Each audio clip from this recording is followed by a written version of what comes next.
Dieu, adresse-lui encore une prière cet après-midi. Une prière qui touche le cœur de Dieu. Une prière qui, la parole de Dieu déclare, lorsque Jésus marchait avec la couronne, marchait avec la croix, malgré la douleur, lorsque les femmes ont commencé à crier et pleurer, la parole de Dieu nous dit Jésus s'arrêta. Prie pour qu'aujourd'hui Jésus puisse s'arrêter dans ta vie. Prie pour que Jésus puisse s'arrêter et entendre ta prière. Parce qu'à l'assemblée, nous pouvons être nombreux. Mais lorsque toi, tu t'es présent devant la présence de Dieu, fais comme si tu es seul. Entre dans l'intimité avec Dieu pour que Dieu puisse s'arrêter et écouter la prière qui vient de ton cœur. Oh Dieu, sois béni à jamais, Seigneur. Mon cœur est dans la joie de célébrer cet après-midi, Seigneur. Oh Dieu de gloire. Ce qui se passe dans la vie, Seigneur, des enfants de l'épouse du Seigneur. J'ai béni ton Saint-Nom éternel, je te rends grâce parce que tu as permis, oh Dieu, pour le monde, je ne devais pas être là, Seigneur éternel. Pour le monde, je devais être allé au travail, oh Dieu. Mais ce que j'aime en toi, Seigneur éternel, tu aimes bien, Seigneur, oh Dieu. Tu as, Seigneur éternel, pour le plan de chacun de nous, oh Dieu. Tu aimes bien nous mettre, Seigneur éternel, là où toi tu veux que nous puissions être pour la gloire de ton Saint-Nom, oh Dieu. Pour le bien-être, Seigneur, de tes enfants, oh Dieu. Aujourd'hui, il t'a plu, Seigneur, que tu puisses nous réunir. Aujourd'hui, il t'a plu, Seigneur éternel, oh Dieu. Que ces enfants que j'ai vu grandir, Seigneur, que ces enfants j'ai vu, oh Dieu de gloire, non seulement grandir dans le physique, même dans le spirituel, oh Dieu. Et le jour important, Seigneur, de leur vie, oh Dieu. Père éternel, tu as permis que je sois là. Oh Dieu, quelle joie, Seigneur. Cela n'a pas de prix pour moi, Seigneur éternel. Cela n'a pas de prix pour moi, oh Dieu. Le plus grand prix, le plus grand cadeau, Seigneur, de ce jour, c'est d'être, Seigneur, oh Dieu, tout-puissant dans ta maison pour célébrer ton Saint-Nom, oh Dieu. Te dire merci, Jésus. Te dire merci, oh Yahweh. Te dire merci, éternel, oh Dieu. De te dire merci pour le N-plus. Te dire merci pour le bac que tu as donné. Te dire merci, Seigneur, parce que tu es Dieu. De te dire merci pour ces doubles, Seigneur éternel, faveurs que tu as fait dans cette maison. C'est une faveur, oh Dieu de gloire. Nous ne méritons pas cela. Combien de parents pleurent, oh Dieu. Combien de parents, Seigneur éternel, oh Dieu tout-puissant, Seigneur, sont dans la tristesse de leurs enfants. Mais Seigneur, cet après-midi, tu nous as fait double faveur. Et nous te disons merci. Nous sommes venus cet après-midi célébrer ton Saint-Nom. Nous sommes venus cet après-midi te lever, te dire, Seigneur, ce n'est pas par notre force, oh Dieu. Tout est grâce éternelle, oh Dieu. Tout est grâce, Seigneur éternel. Parce qu'un jour, ces enfants, oh Dieu, ont mis le pied dans ta maison. Parce qu'un jour, Seigneur éternel, oh Dieu de gloire, tu y as parlé dans les oreilles de tes enfants. Parce qu'un jour, Seigneur éternel, oh Dieu, tu y as permis que ces enfants, oh Dieu, si jeunes éternel, oh Dieu, de passer au servir dans ta maison. Parce qu'un jour, oh Dieu de gloire, papa, tu y as permis, Seigneur éternel, qu'une personne puisse boire, Seigneur éternel, oh Dieu, la boisson dans cette église, oh Dieu, à cause de cet enfant. Grâce à cet enfant, Seigneur éternel. Et nous te disons gloire, honneur, louange, requête à toi, oh Dieu, pour ces doubles faveurs. Tu es Dieu de gloire, Seigneur. Nous ne voulons pas être des ingrats. Nous ne serons jamais ingrats par ta grâce, oh Dieu. Merci, roi de rois. Sois béni à jamais, oh Dieu. Sois béni, oh roi de rois. Tu es Dieu de gloire, Seigneur éternel. Ces jours, c'est un jour de louange et d'adoration, oh Dieu. Notre adoration, Seigneur éternel, oh Dieu, c'est la reconnaissance de ce que tu as fait, Seigneur, oh Dieu. Parce que, Seigneur, c'est l'honneur, oh Dieu de gloire, papa, pour ton œuvre, oh Dieu. C'est l'honneur, oh Dieu de gloire, pour nous que tu as choisi, Seigneur, pour conduire ces enfants, Seigneur éternel, oh Dieu de gloire, au lieu que tu as choisi pour eux, Seigneur.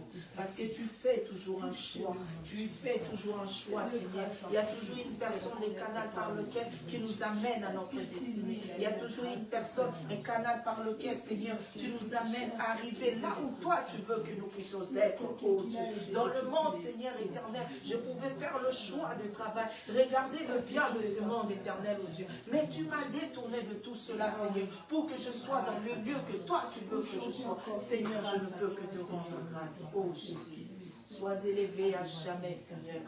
Il n'y a pas de mots, Seigneur éternel, oh Dieu, pour ce grand jour. Il n'y a pas de mots, Seigneur éternel, cet après-midi, si ce n'est de te dire gloire, honneur, louange reviennent qu'à toi et te dire merci, Seigneur éternel.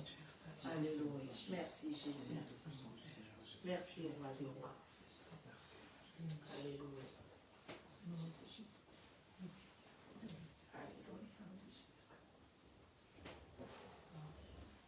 Mon âme soupira près toi et mon esprit en moi te cherche.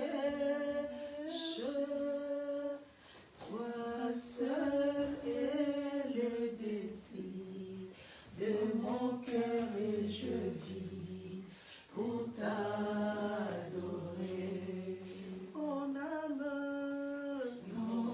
âme soupira près toi et mon esprit à moi te cherche. Toi seul est le désir de mon cœur et je vis pour t'adorer. Tu es mon bouclier, tu es mon bouclier, ma force, le roc sur qui j'ai fondé ma vie. Toi seul est le désir de mon cœur et je vis pour t'adorer. Tu es mon bouclier, tu es mon bouclier, ma force, le roc sur qui j'ai fondé ma vie. Toi seul est le désir de mon cœur et je vis pour t'adorer, pour t'adorer, pour t'adorer, pour t'adorer, pour t'adorer, pour t'adorer, pour t'adorer, Seigneur Jésus, me voici pour toi. Pour t'adorer, pour t'adorer, pour t'adorer, pour t'adorer, pour t'adorer, pour t'adorer, Seigneur Jésus, me voici pour toi. Pour t'élever, pour t'élever, oh, pour t'élever, pour t'élever, pour t'élever, Seigneur Jésus, me voici pour toi. Seigneur Jésus, rejetons de David l'agneau immolé, lion de Judas, l'étoile du matin, reçois la puissance, la louange, la sagesse, la voix, la force et la gloire. Oh Jésus, oh, merci Seigneur de tout cœur. Oh, alléluia. Seigneur Jésus, rejetons de David l'agneau immolé, lion de Judas, l'étoile du matin, reçois la puissance, la louange, la sagesse, l'honneur, la force et la gloire. Oh Jésus, oh, merci Seigneur de tout cœur. Oh, alléluia.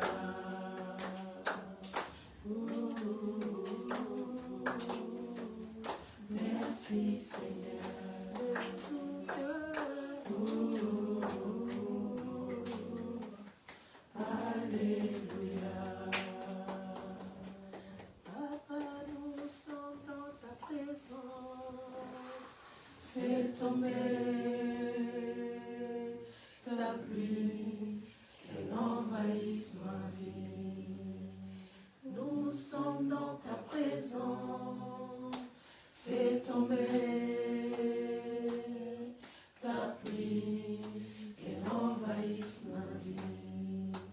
Nous sommes dans ta présence.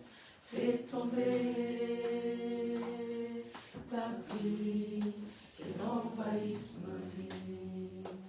Nous sommes dans ta présence. Fais tomber ta pluie, qu'elle envahisse ma vie. Ouvre les écluses en abondance. Fais tomber ta pluie sur ma vie.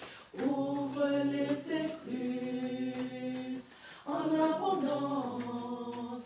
Fais tomber ta pluie sur nos vies, papa, papa, oh, papa, papa, oh,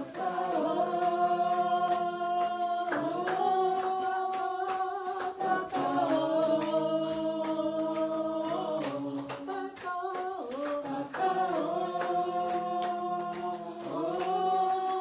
ouvre les écluses en abondance. Fais tomber ta pluie sur nos vies. Ouvre les écluses en abondance. Fais tomber ta pluie sur nos vies, papa, papa. Nous prions à toi, Seigneur. Nous prions à toi, Seigneur Jésus. Nous tournons nos regards vers toi, Seigneur éternel. Parce que, Seigneur éternel, Dieu Jésus, nous ne pouvons pas les protéger, nous, Seigneur. C'est toi le grand protecteur, Seigneur éternel.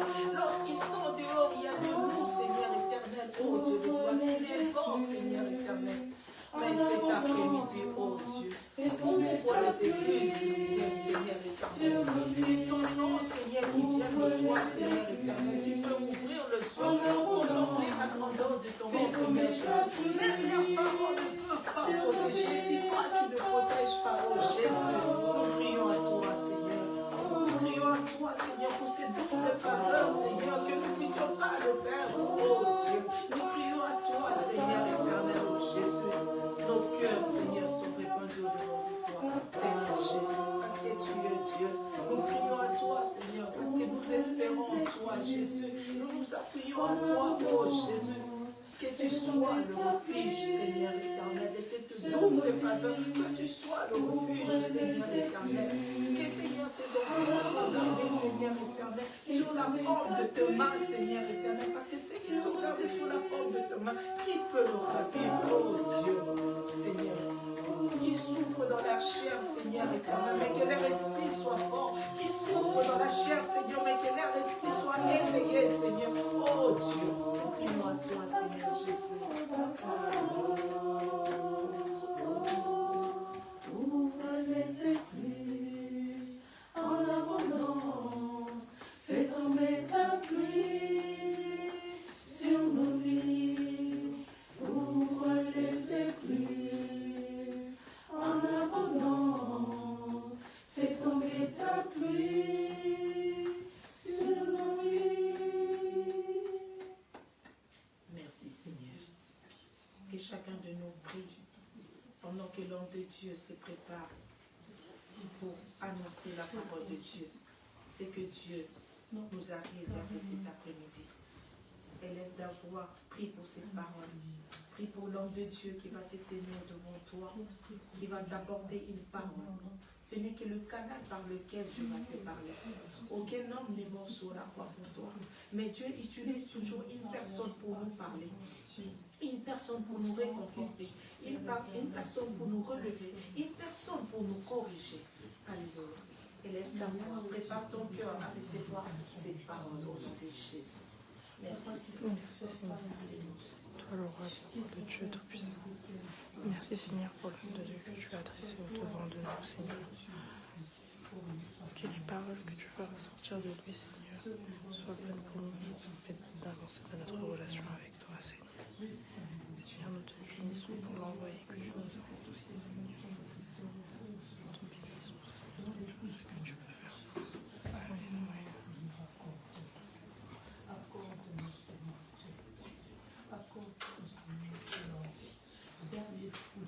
Amen, amen.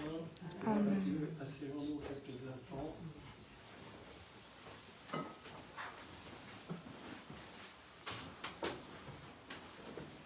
Par Dieu, merci Seigneur Jésus-Christ. Je sais que c'est très frustrant la situation dans laquelle nous nous trouvons parce que nous ne pouvons pas nous extasier comme il y a un peu de temps dans notre salle où nous étions, mais il y a une logique à laquelle nous devons faire très attention, quel que soit ce dont l'esprit met en nous, nous devons voir l'esprit en alerte, car Dieu nous a donné sagesse et intelligence. Le peuple d'Israël, quand le roi s'est levé pour les tuer, ils ont fui Jérusalem, ils se sont rendus dans les champs.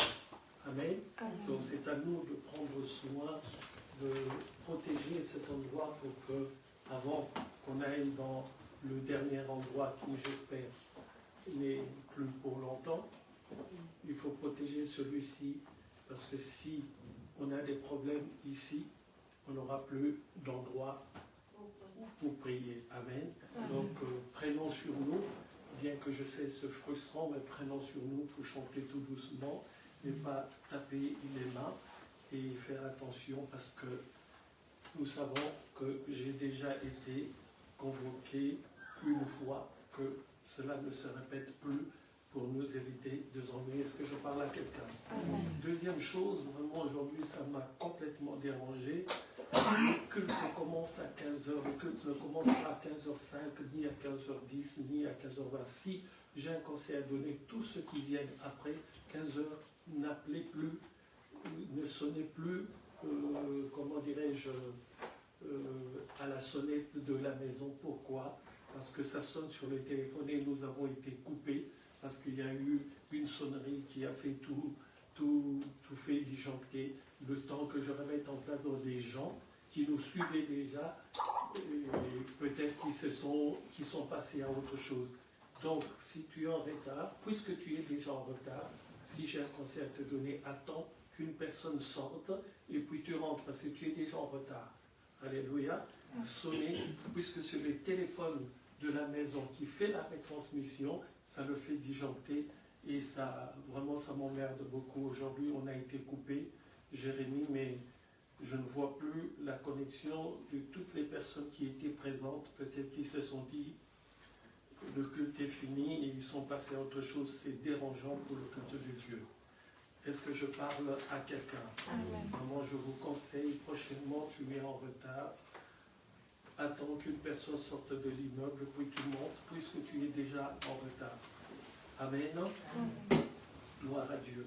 J'espère que quelqu'un m'entend bien et que je ne parle pas à des sourds. Gloire à Dieu. La semaine passée, nous allons nous lever, je vais lire un passage et je vais commencer par reprendre le passage de la semaine dernière et ensuite je vais attaquer cette semaine.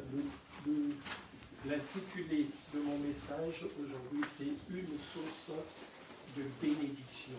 une source de bénédiction. La fois passée, c'était le revêtement spirituel. Aujourd'hui, c'est une source de bénédiction. Aujourd'hui est un jour assez spécial.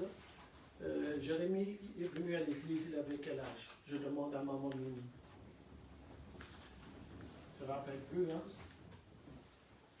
Tu avais quel âge? Est-ce qu'il sait même lui-même, quand il portait son nœud papillon? 16 ans. 16 ans? 15 ans, je crois. Il est en 2024, donc ça fait 9 ans. Waouh! Ah non, 2024, ouais, ça fait 9 ans. Gloire à Dieu. Bon, on verra ça à la fin, mais c'est vraiment que cela nous serve de leçon, c'est une bonne chose. Il y en a d'autres qui sont venus en couche. Aujourd'hui, ils sont tout le temps en pantalon. Je dis, vraiment, c'est beau de voir les enfants grandir. Il y en a d'autres qui sourient pour les autres, mais lui-même, quand il est venu, je peux vous sortir sa photo, et il sourira plus comme il est en train de sourire pour les autres. Mais quand on vous voit vraiment grand maintenant, on se dit, le temps passe vite, et puis c'est une vaste. Mimiane, toi, je n'ai rien dit. Donc, il ne faut pas me faire des clins d'œil pour que je ne parle pas de toi. Est-ce que je parle à quelqu'un? Je vais lire la parole de Dieu dans ce que nous avons vu la semaine dernière, Ésaïe chapitre 42. Je vais commencer par là, parce que je me rappelle quand je regardais la prédication du dimanche passé, j'ai sauté cette partie, je suis allé directement dans l'autre partie, comme qui dirait qui m'intéressait plus. Mais cette partie-là m'intéresse encore beaucoup plus, c'est pour ça que j'y reviens aujourd'hui. Ésaïe chapitre 42, à partir du verset 1, je lis au nom du Seigneur Jésus-Christ. Amen. Voici mon serviteur que je soutiendrai. Écoutez bien, saisissez bien.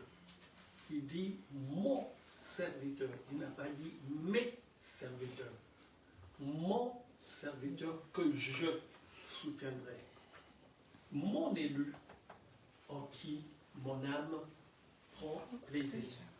Or, nous savons que nous sommes les élus de Dieu. Mais lui, il dit mon élu en qui mon âme prend plaisir. J'ai mis mon esprit sur lui.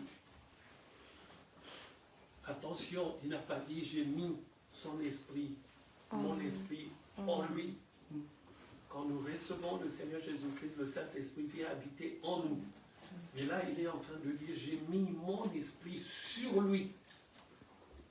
Il annoncera la justice aux nations. Amen. À celui que Dieu soit béni. Gloire, béni pour le Seigneur Jésus-Christ.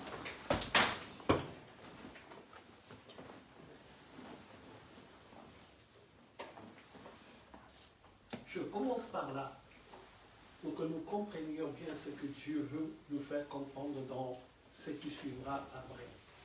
Et ce que je vais dire maintenant, c'est, logiquement, c'est ce que je devais dire dimanche passé.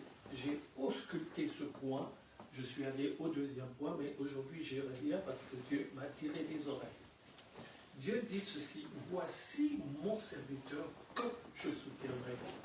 Maintenant, si je pose la question dans la salle, y a-t-il des serviteurs de Dieu ici? Celui qui est serviteur de Dieu, qui lève la main. Il y en a d'autres qui hésitent, d'autres qui ont peur. Tu es bien culottée, ma fille. Ce qui veut dire que tu deviendras servante de Dieu. Alléluia. Maintenant, Dieu dit, voici mon serviteur. Mais nous sommes tous là dans l'église. Pourquoi Dieu n'a-t-il pas dit, voici mes serviteurs, en qui j'ai mis toute mon affection? Mais il est en train de parler à qui? Il est en train de parler aux gens qui sont dans l'église. Il est en train de parler aux gens qu'il a appelés lui-même. Mais ici, il est en train de parler de l'onction du travail. Alléluia. C'est pour ça qu'il ne dit pas mes élus, qu'il dit mon élu, celui que j'ai choisi. Mais ce qui est extraordinaire, c'est qu'il veut dire il y a plusieurs serviteurs, mais il y a un seul serviteur que Dieu prend en compte. Je répète, il y a beaucoup d'appelés, mais peu seulement sont élus. C'est la même chose. Il est le Père de tous les élus. Tous, nous disons serviteurs de Dieu. Mais lui, il dit, voici mon serviteur, en qui mon âme prend plaisir.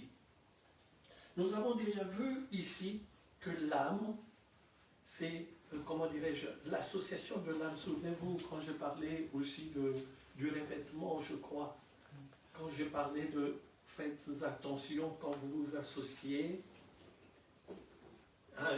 quand les couples s'associent, vous devenez une même âme. Alléluia. Et n'oubliez pas que nous avons vu dans la parole de Dieu, je voudrais que progresse. Progresse l'état de vos âmes. Oui, que progresse ton corps comme prospère ton corps comme prospère l'état de ton âme. Alléluia. Donc, si le corps prospère comme l'état de mon âme, ce qui veut dire quand deux corps s'assemblent, deviennent une même âme. Or, nous avons vu aussi dans le livre des Lévitiques que l'âme se le sent. Donc, pourquoi Dieu n'autorise pas à manger un animal avec son sang? Parce que le sang, c'est le synonyme de l'âme. Et l'âme, c'est la vie. Donc, quand tu t'associes avec une autre personne, je parle d'une association sexuelle, vous êtes en train de faire un acte, comment je peux dire ça, c'est comme si on prenait un animal, on égorgeait la tête, comment on appelle ça, un sacrifice. Est-ce que je parle à quelqu'un? L'acte sexuel n'est pas seulement un plaisir pour le corps humain. L'acte sexuel, en fait, spirituellement, est un acte de sacrifice. Vous êtes en train de vous associer, comment dirais-je, d'associer vos vies pour un futur. C'est pour cela, quand cette femme-là est arrivée, le Seigneur Jésus-Christ lui a dit, tu as 5 maris. Il ne lui a pas dit, tu as 5 hommes ou 5 amis, 5 maris. Mais elle n'en avait pas. Mais pourquoi a-t-elle, à ce moment-là, le Seigneur lui dit 5? Parce qu'elle s'est associée avec les 5. Donc cette femme, quand elle marchait, on voyait les âmes des 5 personnes derrière lui. Et souvenez-vous, j'ai dit ceci. Quand le temps de ta bénédiction arrive, souvenez-vous, quand Jacob arrive dans ce lieu-là, qu'est-ce qu'il a vu? Une échelle. Et les anges montaient et descendaient. C'est-à-dire, quand la bénédiction vient, Dieu diligente un ange. Maintenant, ce que l'ange te rapporte, c'est pour toi. Mais la question qui se pose, quand la vanne est ouverte, l'eau coule, le tuyau vient vers toi. Mais puisque tu as 5 autres âmes associées à ta vie, quand l'eau arrive à la sortie, directement, il y a une dérivation de 5 autres âmes. Est-ce que je parle à quelqu'un? C'est pour cela, beaucoup d'entre nous dans l'Église, nous venons des années et des années, il n'y a pas de changement. Le seul changement que nous avons, c'est peut-être trouver un travail. Et nous croyons que nous sommes bénis. C'est aussi une bénédiction. Mais je vous assure, ça c'est une bénédiction que Dieu a donnée en créant l'humanité. La bénédiction dont Dieu parle, c'est quand il annonce une parole dans ta vie. Et quelle est cette bénédiction? C'est celle que Jacob a lutté toute la nuit et qui a dit à Dieu, je ne te lâcherai pas si tu ne me bénis pas. Maintenant, je pose la question, est-ce que Jacob était pauvre? Jacob était fort riche. Il avait même 2 femmes. Il avait plusieurs enfants. Il avait une richesse extraordinaire. Comment est-ce que quelqu'un qui possède tout ça peut-il dire à Dieu, je ne te lâcherai pas si tu ne me bénis pas? Tout simplement parce que Jacob avait compris que la véritable bénédiction, ce n'est pas le salaire que tu as au travail, ce n'est pas la maison que tu possèdes, ce n'est pas les enfants que tu as eus. La bénédiction de Dieu, c'est avoir une parole qui t'amène vers la vie éternelle. Est-ce que je parle à quelqu'un? Alors je voudrais que tu comprennes vraiment, nous avons beau être nombreux à l'église, nous avons beau être nombreux à avoir été baptisés, ce qui est nécessaire, important, primordial, car Dieu ne peut pas changer sa parole. Celui qui croira et qui sera baptisé sera sauvé. Il ne peut pas changer ça. Si tu n'es pas dans ces normes et que tu l'as entendu un jour, tu as entendu cette prédication un jour, le jour de l'avènement du Seigneur, tu n'as plus d'excuses. S'il a dit, celui qui croira et qui sera baptisé sera sauvé, le « et » qui est là, nous avons tous été à l'école, c'est le « et » de conjonction de ce qui veut dire la première phrase associée à la deuxième n'en fait plus qu'une. Alléluia. Donc la première partie doit être associée à la deuxième pour que cela soit valable. Est-ce que je parle à quelqu'un? Alors il dit, mon serviteur en qui j'ai mis mon esprit, en qui mon âme plutôt prend plaisir, j'ai mis mon esprit sur lui. Mettre l'esprit sur toi, c'est le revêtement. Je répète, le revêtement, c'est qu'est-ce que j'ai dit sur le revêtement? C'est que l'on recouvre sur quelqu'un pour l'orner, c'est-à-dire donner une bonne image, donner une image, tout ce que vous voulez. C'est aussi une protection, c'est aussi un investissement. Donc, quand Dieu te revêt de sa puissance, il est en train d'investir quelque chose en toi. Quel est l'investissement qu'il a fait sur Marie? Si vous avez compris ce que je viens de dire.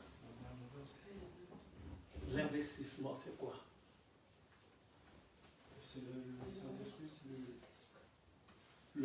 L'investissement, c'est quoi? Quand on investit quelque chose, c'est pour avoir un résultat. J'investis, je mets de l'argent sur le compte épargne, il faut que je... Voilà. Maintenant, quel est l'investissement que tu as mis en Marie? La grossesse. Amen. C'est la grossesse.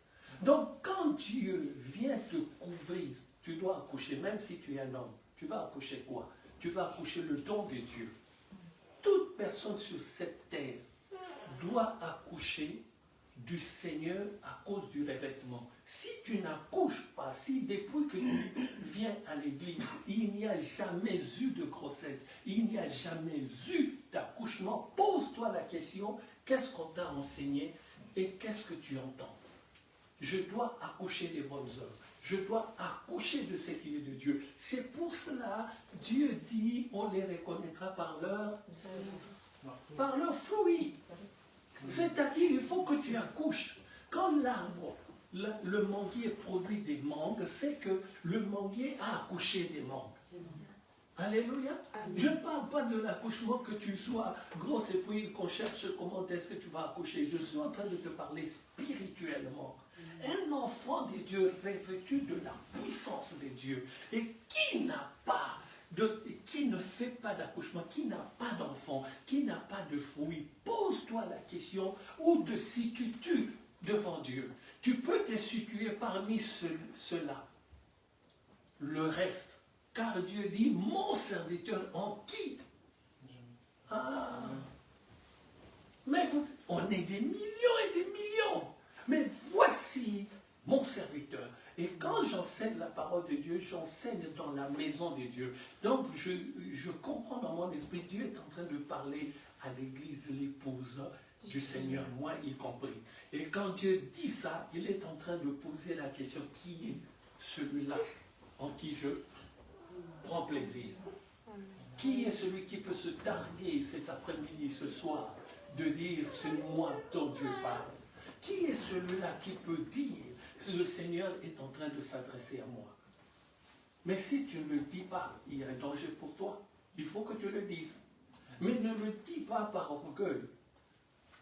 Alors, pendant que je parle, moi à ta place, j'aurais commencé à intercéder. 2 secondes après, je dis, c'est moi. Ésaïe, quand on lui dit, qui enverrai-je? Ésaïe a regardé la minute d'avant. Il ne pouvait pas répondre. Mais dès qu'on l'a nettoyé, on lui a mis une nouvelle robe. Il s'est levé, il a crié, moi, envoie-moi Seigneur. Donc, quand j'intercède, pendant que j'entends la parole de Dieu, même 1 seconde, je suis en train d'être lavé. N'attendez pas la fin du culte que le pasteur vous impose les mains. Mes mains aussi sont fatiguées. Alléluia. Écoutez la parole, sanctifiez-vous par la parole. C'est la parole qui affranchit, c'est la parole qui est la prophétie principale. Alléluia. Est-ce que je parle à quelqu'un? Oh, cela m'a frappé. Il annoncera la justice aux nations. Donc, c'est que ce n'est pas donné à tout le monde.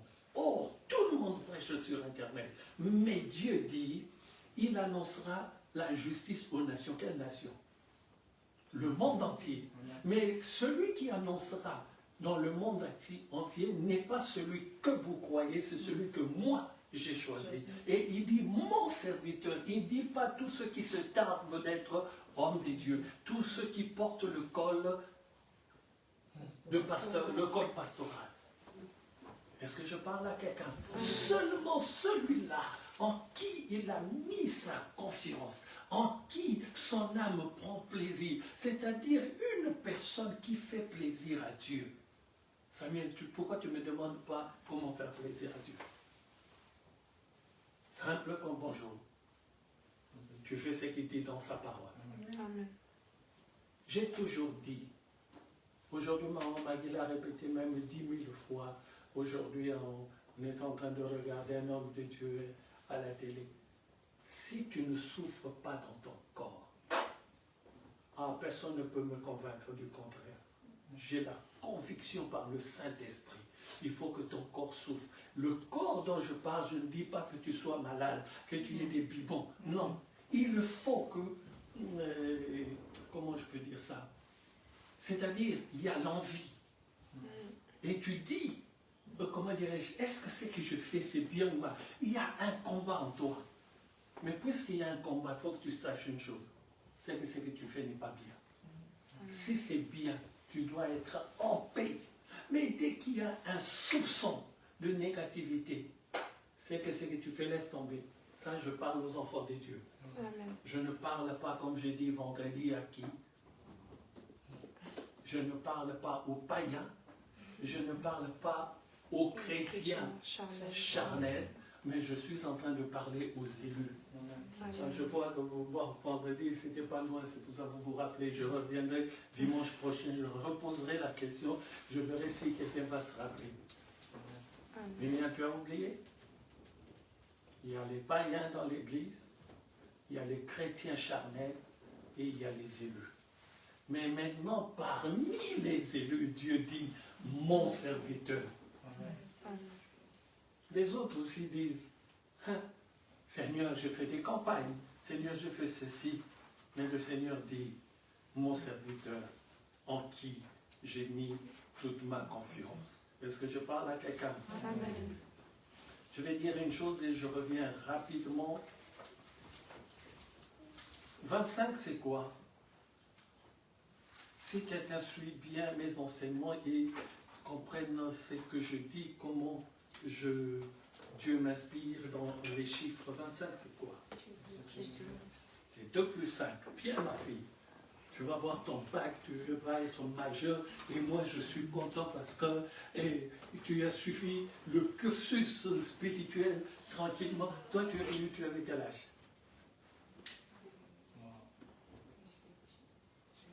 10 ans? 11 ans? Non. Plus? 7 ou 8 ans. Waouh! Si elle avait 7 ou 8 ans, alors Mimien, tu avais quel âge? Samuel, laisse maman tranquille, il n'y a pas de débat. On prend 7 ans, même 6 ans, même 3 ans, on prend, il n'y a pas de débat. Ce qui m'intéresse, c'est que l'enfant grandit dans la maison de Dieu.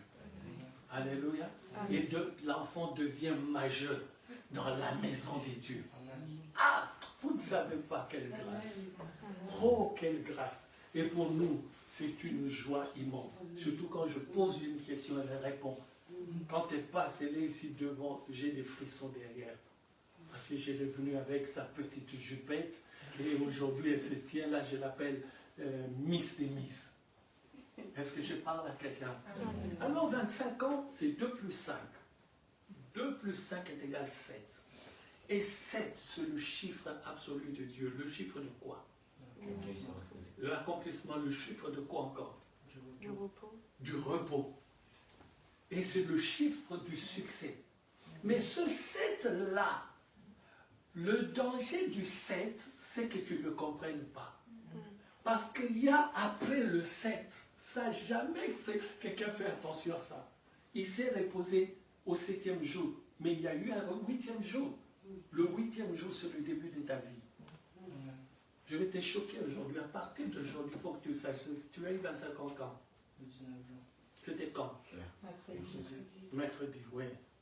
À partir d'aujourd'hui, je ne vais plus te traiter comme un enfant. Puisque c'est moi qui t'ai oint, comme diacre dans l'église, à moindre bêtise, même tu tousses de travers, je te suspends.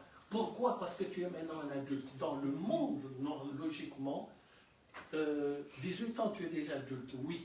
Mais c'est à partir de 25 ans qu'on commence à te classer comme nous, comme adultes. Entre 18 et 25 ans, c'est ça qu'on peut appeler un tergiversement. Mais à partir de 25 ans, tu n'es plus un gamin. Maintenant, fais gaffe. Sinon, tu vas te mordre les doigts et tu vas dire, le pasteur est devenu méchant. Non, à partir d'aujourd'hui, j'étais doublement à l'œil.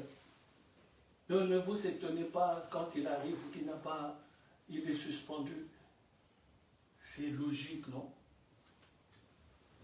Le jour où papa Talingano m'a repris, il ne m'a pas repris tous les deux, c'est moi qui l'ai emmené en voiture. Le costume qu'il a mis ce dimanche-là, c'est moi qui l'ai acheté. Mais quand il m'a repris, c'était devant tout le monde. La parole de Dieu est claire. Pourquoi Paul a-t-il repris Pierre devant les autres? Pourquoi? Quelqu'un aurait pu me dire, il aurait pu le prendre et le reprendre en secret. Mais pourquoi il l'a fait devant les autres? Car nous sommes tous des enfants de Dieu. Amen. Et quand tu fais une erreur, on te reprend devant les autres, ce n'est pas pour te minimiser. C'est juste pour que les autres sachent que cette erreur-là, moi, il ne faut pas que je la fasse. Sinon, le Seigneur Jésus-Christ n'aurait pas raconté toutes les histoires que nous connaissons dans la Bible. Il aurait pu dire, cette erreur de Pierre, il la cache, c'était son homme de confiance. Mais s'il nous le dit, c'est pour que nous nous évitions de faire la même erreur que Pierre. Est-ce que je parle à quelqu'un? Et je ferme la parenthèse. Donc, je reviens encore, je te choque. Fais gaffe à toi. À partir d'aujourd'hui, tu as voulu avoir 25 ans, c'est pas moi. C'est ton problème avec Dieu. Tu les as, tu vas assumer. Alléluia.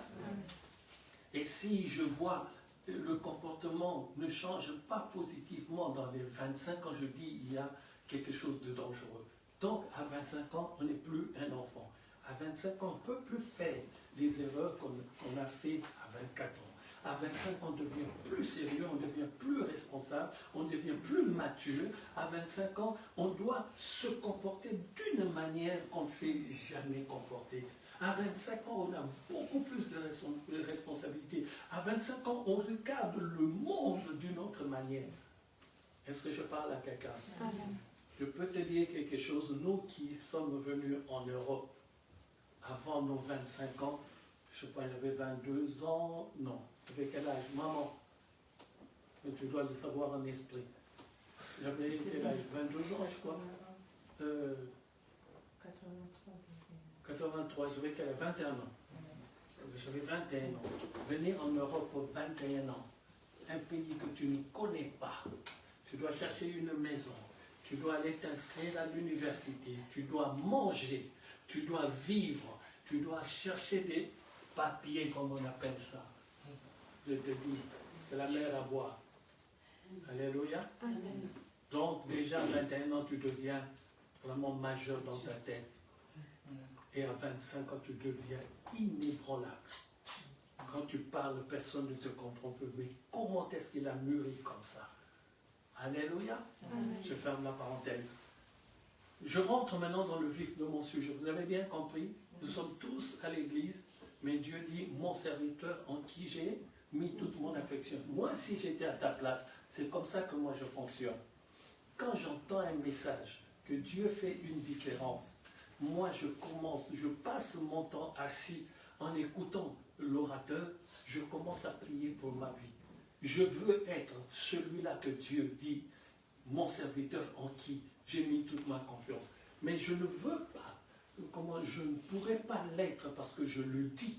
Je commence par dire à Dieu, de me pardonner tous mes écarts, là où j'ai été faible, là où j'ai été négatif, et demander la grâce de Dieu pour que je sois ce serviteur-là dont il parle. Parce que si je viens avec la conviction que c'est moi, donc ce n'est pas moi. Il faut que je vienne avec la sagesse et l'intelligence dans l'esprit. Seigneur, fais-moi ce que tu as dit. Fais de moi plutôt ce que tu as dit. Est-ce que je parle à quelqu'un? Maintenant, je vais dans le livre de Psaume, au chapitre 23. Écoutez ce que Dieu dit. Aujourd'hui, je vais parler, j'ai dit, une source de bénédiction. Mimi qui est là doit être une source de bénédiction. Elle ne doit pas être seulement la source de bénédiction. D'abord, premièrement, elle doit être la source de bénédiction de sa maison, son mari et ses enfants. Ça, c'est un. Car la parole de Dieu dit, commencez d'abord par Jérusalem et ensuite allez de par le monde.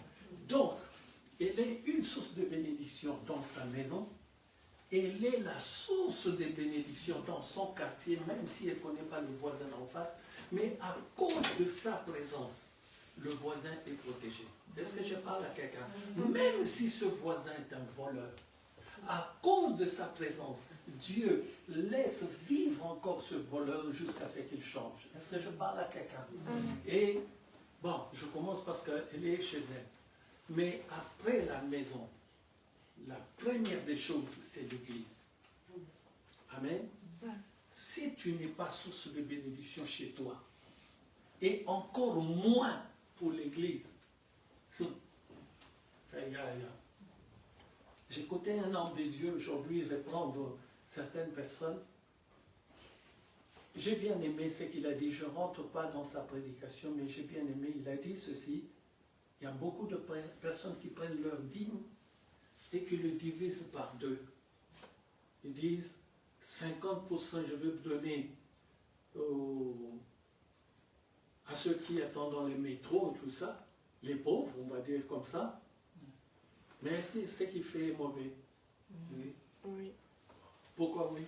Vous êtes écrit que tu garderas même des petites pièces pour ceux-là qui ont besoin pour les pauvres dehors. Et la dîme, c'est l'entre de Dieu pour les Amen. Vraiment un vrai diable. Il y a des choses que Dieu se garde pour lui-même. Amen. Tu veux, et Dieu dit, il faut aider les pauvres. C'est une obligation. Mais n'aide pas les pauvres avec ce qui appartient à Dieu. Amen. Pourquoi? Parce que Dieu dit ceci. Que la maison de l'Éternel ne manque de rien. Qu'il y ait toujours quoi? Des vivres dans la maison de l'Éternel. Du pain dans la maison de l'Éternel.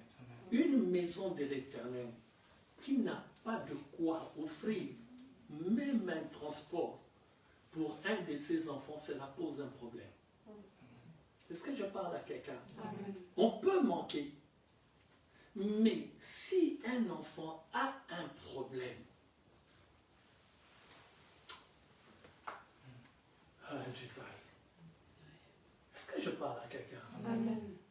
Aujourd'hui est un jour extraordinaire. S'il avait 24 ans, hier, je ne me serais pas déplacé. Même si ma maman qui aurait insisté, non. Mais il y a des âges. Il y a des... Comment? Il est arrivé à un âge où cela doit être marqué. Il est arrivé à un âge où il doit avoir un symbole. Quand il regardera toujours cette chose-là, il dira, je l'ai eu à mes 25 ans. Alléluia.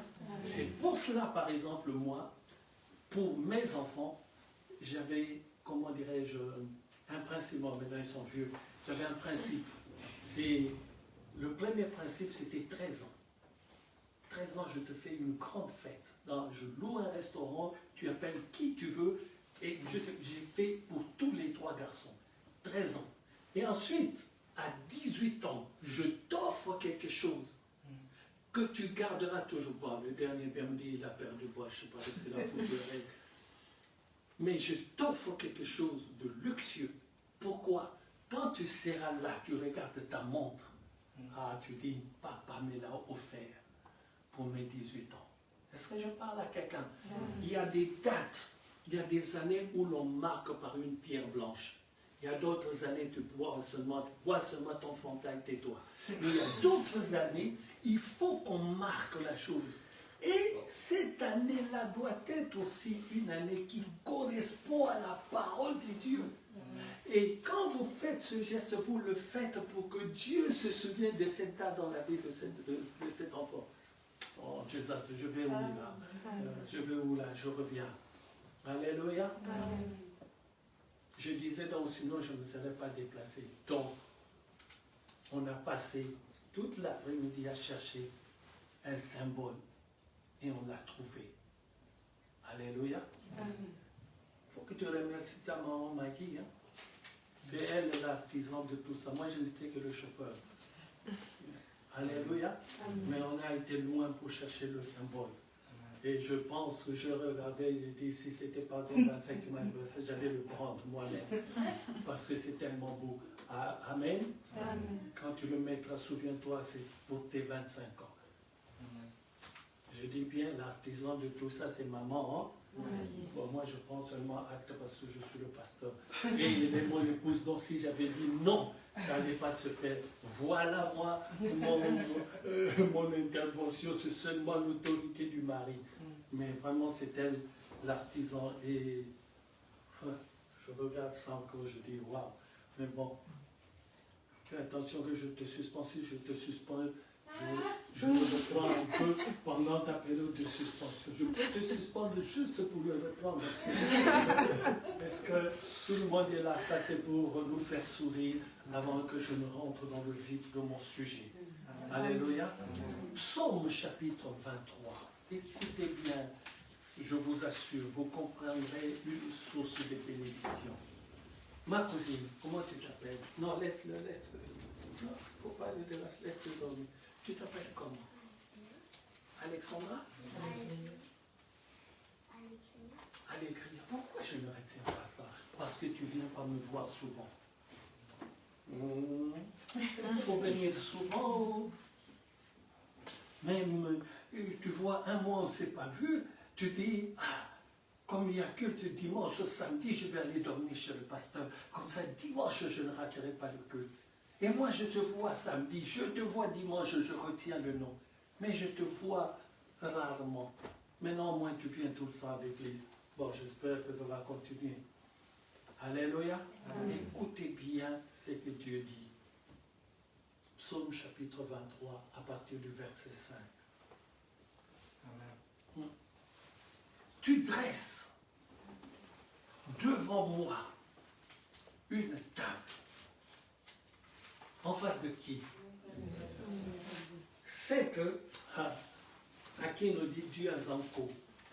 En français, je ne sais pas comment on peut le dire. Non, Maggie, ça veut. Zanko. Samuel, aide-nous. Toi, tu as le langage de Wesh, tu ne peux pas trouver? Oui, voilà, il fait exprès. Voilà, oui, c'est à peu près ça. Il fait exprès. Comment tu peux imaginer? Il dresse une table pour moi. C'est-à-dire, mon petit vient manger. Et il me dit, en face de tes adversaires, dans un autre passage, il dit, si jamais tu paniques, je te ferai moi-même paniquer devant eux. Comment est-ce qu'on peut donner un ordre comme ça? Mais dans celui-ci, écoutez bien, dans celui-ci, c'est extraordinaire. Tu dresses devant moi une table en face de mes adversaires. Ce qui veut dire on aura toujours des adversaires. 23, verset 5. On aura toujours des adversaires, mais Dieu nous incite à ne même pas nous occuper d'eux. Il dit, tu oins d'huile ma tête et ma coupe.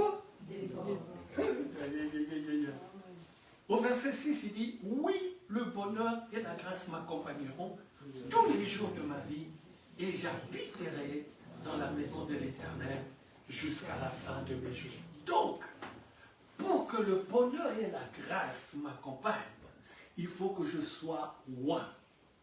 Et pour que je sois oint, il faut que je sois capable de me tenir devant mes adversaires. Et c'est moi qui rajoute, et de me moquer d'eux. Est-ce que je parle à quelqu'un? Mais pour te moquer des adversaires, il faut être sûr de toi. La parole de Dieu dit, les fils de je ne sais plus qui ça, il y en avait 3 je crois, ils ont vu des démons, ils ont dit aux démons, je vous ordonne, au nom de Jésus que prêche Paul. Donc eux ils ne connaissent pas le Jésus que prêche Paul, mais ils citent le nom. La parole de Dieu nous dit, les démons, les tabassèrent, et ils ont fui comment? Tout nus. Est-ce que je parle à quelqu'un? Donc ne t'amuse pas à faire des choses que tu n'as pas encore saisies. Quand tu as saisi, fais-le. N'aie pas peur. Dieu ne te lâchera pas. Tu dresses devant moi une table en face de mes adversaires. Tu oingues ma tête et ma coupe déborde. Maintenant, quand ma coupe déborde, la coupe déborde, qu'est-ce qu'elle fait? J'ai le verre ici, comme là, j'ai le verre d'eau. Quand mon verre déborde, qu'est-ce que ça va faire? Ça se renverse. Ça se renverse où? Sur le verre. Donc ça recouvre le verre. Donc, si je ne suis pas loin avec le revêtement de Dieu, si je n'ai pas le revêtement de Dieu, je ne suis pas loin. Si je ne suis pas loin, je ne suis pas couvert. Le revêtement, j'ai dit tout à l'heure, c'est ça qui te permet d'enfanter. Il dit à Marie ceci, le Saint-Esprit viendra sur toi pour te couvrir ou te revêtir. Et l'enfant qui naîtra de toi sera un saint enfant. Est-ce que je parle à quelqu'un? L'onction que tu recevras de la part de Dieu, le revêtement que tu auras, te permettra de rester debout devant tes adversaires. Tu les regarderas droit dans les yeux et tu leur diras, restez muets au nom du Seigneur Jésus-Christ. Tu resteras devant eux et tu leur diras, soleil, arrête-toi devant eux jusqu'à ce que je les extermine. Oh, tu resteras devant eux, tu diras, il n'y aura aucune pluie, sinon à ma parole. Est-ce que je parle à quelqu'un? Quand j'ai l'onction de Dieu, cette onction-là me rend invincible. C'est l'onction qui fait que quand je suis devant un parterre d'hommes de Dieu ou dans n'importe quelle église, je ne vois personne, je ne vois que Christ ressuscité devant moi. Alléluia. Que tu sois archibishop, que tu sois qui que ce soit, cela ne m'importe m'importe peu. Quand je monte sur la chair, quel que soit le nombre de personnes que j'ai devant moi, je suis serein, je suis tranquille, parce que je sais une chose, ce n'est pas moi qui fais, c'est Christ qui le fait en moi. Est-ce que je parle à quelqu'un? Alors je voudrais te dire, être une source de bénédiction, avant d'être une source, il faut d'abord être soi-même une bénédiction. Maintenant que je suis une bénédiction parce que j'ai été oint. Mais on rajoute, après mon onction, ma coupe déborde. Donc, il ne faut pas seulement que je sois oint. Il faut que cette onction déborde. Je répète. Il ne faut pas seulement que le pasteur te dise, Samuel, tu seras comme ceci. Il faut que Samuel rentre dans la pensée du pasteur pour que ce que le pasteur a dit puisse déborder. Parce que Samuel ne peut pas être recouvert s'il ne prend pas en considération la parole qui est sortie de ma bouche. Je répète, Samuel ne peut pas être ce que Dieu lui a dit qu'il sera si lui-même ne prend pas conscience de la parole qui est sortie de ma bouche. Cousin, comment tu t'appelles toi? Comment il s'appelle? Ariel, qu'est-ce qui se passe? Tu veux pisser? Si tu ne veux pas pisser, tu ne fais plus de bruit. D'accord? Va là-bas, le frère va t'aider à aller pisser. Ouais. Bon, il ne veut pas faire pipi. Alors tu dors.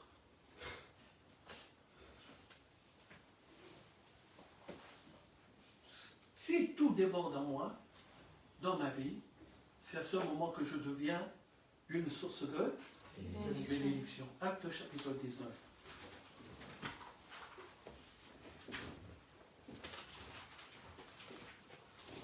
Acte chapitre 19. Le verset 1 à 6, écoutez bien ce que dit la parole de Dieu.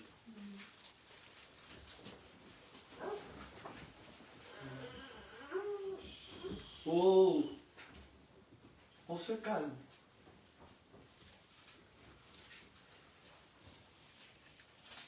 Acte chapitre 19, à partir du verset 1. Pendant qu'Apollos était à Corinthe, Paul, après avoir parcouru les hautes provinces de l'Asie, arriva à Éphèse. Ayant rencontré quelques disciples, il leur dit: avez-vous reçu le Saint-Esprit quand vous avez cru? Ils lui répondirent: nous n'avons pas même entendu dire qu'il y ait un Saint-Esprit. Il dit: de quel baptême avez-vous donc été baptisés? Donc ils étaient baptisés. Mimiane, ne sois pas distraite. Et ils répondirent: du baptême de Jean. Alors Paul dit: j'ai déjà parlé des baptêmes, j'ai déjà expliqué ici dans cette salle les différents baptêmes. Alléluia. Amen. Mais pour le moment, il n'y en a qu'un seul que nous devons voir, c'est lequel? Le baptême de l'eau. Baptême de l'eau au nom de Jésus-Christ. C'est ça le baptême qui te permet de rentrer dans le deuxième baptême qui est le baptême du feu, le baptême du Saint-Esprit. Amen. Amen. Mais avant, il y avait le baptême de Jean, il y avait ceci. Bon, bref, j'ai déjà, je pense, expliqué tout cela. On n'y revient plus. Et ils répondirent: du baptême de Jean. Alors Paul dit: Jean a baptisé du baptême de repentance. Il y avait plusieurs baptêmes.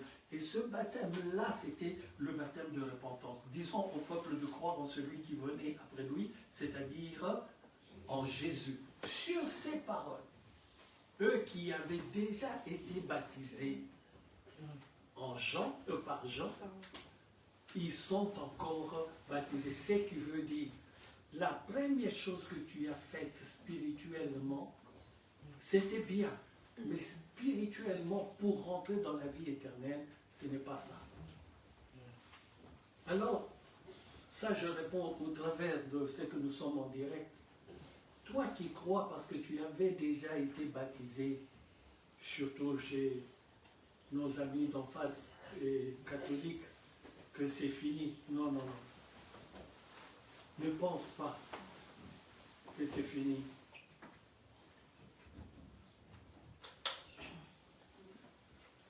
Sur ces paroles, ils furent baptisés au nom du Seigneur Jésus. Et lorsque Paul leur eut imposé les mains, le Saint-Esprit vint sur eux et ils parlaient en langue et prophétisaient. Ils étaient en tout environ 12 hommes. Mais qui a fait qu'ils aient ça? Qu'ils reçoivent le Saint-Esprit? Qui a fait qu'ils reçoivent cette révélation? Qui Dieu a utilisé? Il ne faut pas avoir peur, c'est Paul. Mais pourquoi c'est Paul qui l'a utilisé? Parce que Paul est devenu une source des bénédictions. Quand Paul arrivait quelque part, la révélation arrivait, j'ai toujours dit, un enfant de Dieu doit être une personne. Quand tu arrives dans une maison troublée, dès que tes pieds rentrent dans cette maison, la maison même ne comprend pas de la paix qui est rentrée chez elle. Alléluia. Amen. Dès que tu sortiras, s'ils ne sont pas capables de garder la paix que tu leur as ramenée, quand tu sortiras, ils reviendront, ils retourneront dans les disputes. Et là, leur esprit leur dira, mais quand, on va dire, maman Maggie était là, comment est-ce que le calme était rentré? Parce qu'elle est porteuse des bénédictions et des sources de Bénédiction. Est-ce que je parle à quelqu'un? Amen. Alléluia. Amen. Paul est donc source de bénédiction pour tous les autres. Maintenant, je vais te donner un exemple extraordinaire. Ne vous laissez tomber, suivez seulement, laissez tomber, sinon vous allez être distrait.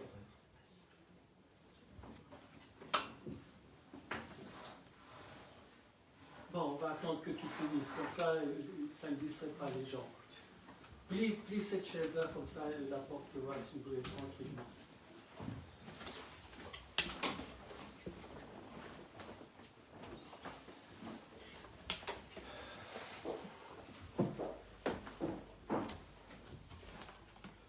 Amen, amen, amen. Amen. Paul arrive et il est la source de bénédiction des gens qui, soi-disant hier, avaient écouté la parole de Dieu. Mais la présence de Paul amène la révélation et la présence de Paul fait maintenant qu'il rentre dans la parole de Dieu. Est-ce que je parle à quelqu'un? Amen. Tu as toujours entendu, on t'a parlé de la Bible. On t'a pas, ce n'est pas parce que c'est nous, ce n'est pas parce que c'est l'Église, l'épouse du Seigneur. Mais dès que tu as mis les pieds dans l'Église, l'épouse du Seigneur, c'est qu'on te disait qui était, comment dirais-je, des paraboles deviennent une réalité. Pourquoi? Parce que tu le comprends. Est-ce que je parle à quelqu'un? Parce que la maison de l'Éternel, l'épouse du Seigneur, est une source de bénédiction. Est-ce que je parle à quelqu'un? Amen. La bénédiction commence d'abord dans la parole. Et ensuite, on va voir les dérivés, le travail, la famille, ça c'est après. Commence d'abord à rentrer dans la bénédiction de la parole. Est-ce que je parle à quelqu'un? Parce que tu peux avoir un mari et mourir le lendemain. Il y en a d'autres qui se sont mariés et au sortir de la salle, ils n'ont même pas encore bien consommé le mariage. L'un des époux meurt. Et il y en a d'autres, même après le mariage, ils perdent tout. Vous vous mariez et il y a un licenciement économique qui t'attend à la sortie du mariage. Donc, la bénédiction, c'est d'abord la parole de Dieu. Tout le reste, ce sont les choses que Dieu nous rajoute. Est-ce que je parle à quelqu'un? Amen. Alors, nous allons voir maintenant un autre exemple. Nous allons voir un exemple où toi qui es assis dans cette salle, qui n'était pas prévu, qui n'est pas de la lignée, j'aime bien l'histoire.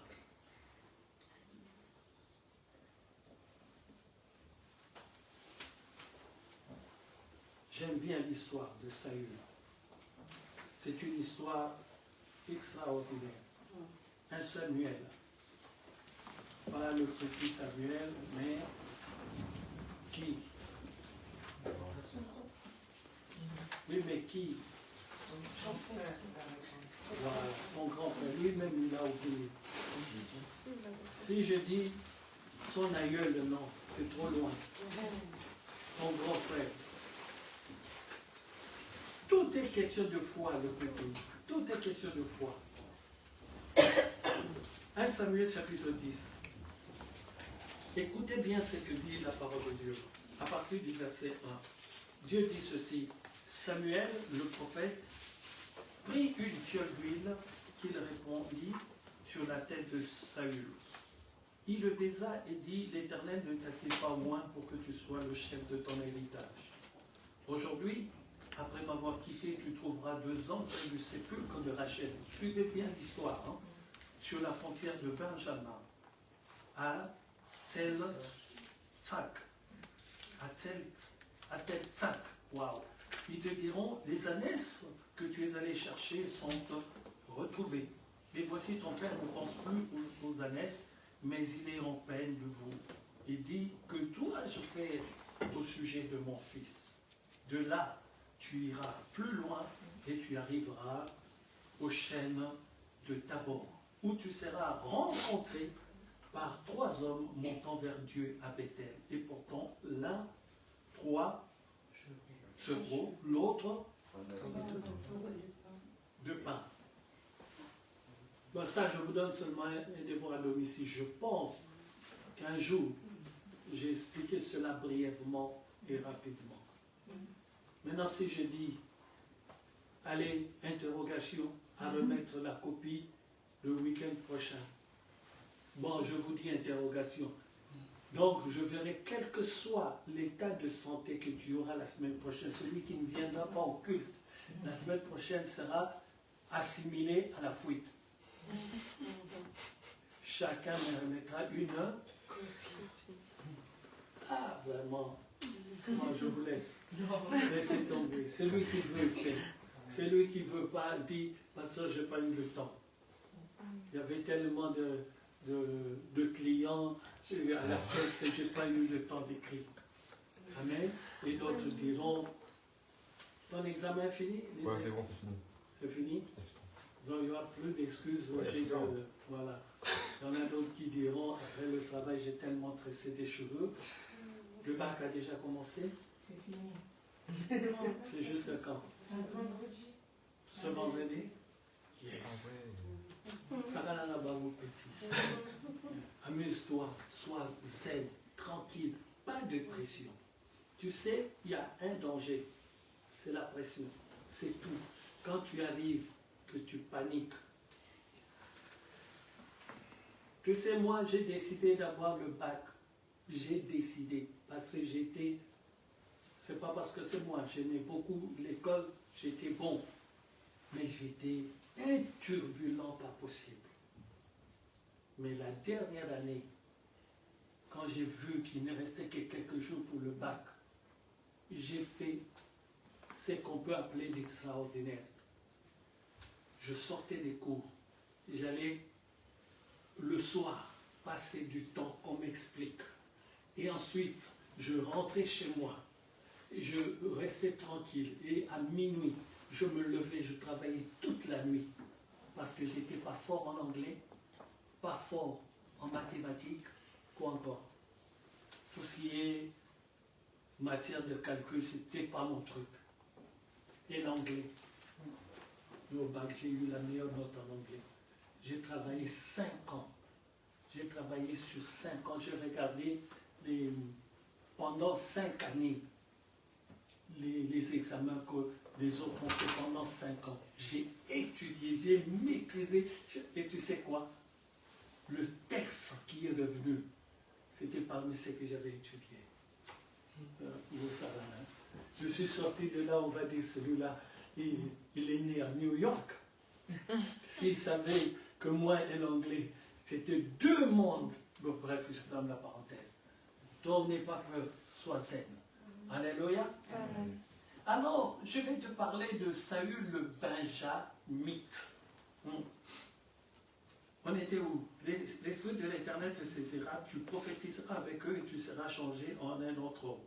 Lorsque ces signes auront eu pour toi leur accomplissement, écoutez bien, fais ce que tu trouveras à faire, car Dieu est avec toi. Mais maintenant, je vais mettre un bémol. Le bémol, c'est au verset 8. Puis tu descendras avant moi à Gilgal, et voici, je descendrai vers toi pour offrir des holocaustes et des sacrifices d'action de grâce. Le bémol, c'est tu attendras 7 jours jusqu'à ce que j'arrive auprès de toi et que je te dise ce que tu dois faire. C'est ça le bémol. Que je te dise ce que tu dois faire. Maintenant, je saute cela, je continue, le verset 9. Le verset 8, c'est le bémol. Vous le mettez bien à part, bien au chaud. Le verset 9, dès que Saül eut tourné le dos pour se séparer de Samuel, Dieu lui donna un autre cœur. Tu as vu le revêtement, Samuel? Quelque chose de nouveau en lui. Il n'a plus le même cœur qu'avant. C'est Dieu qui le dit.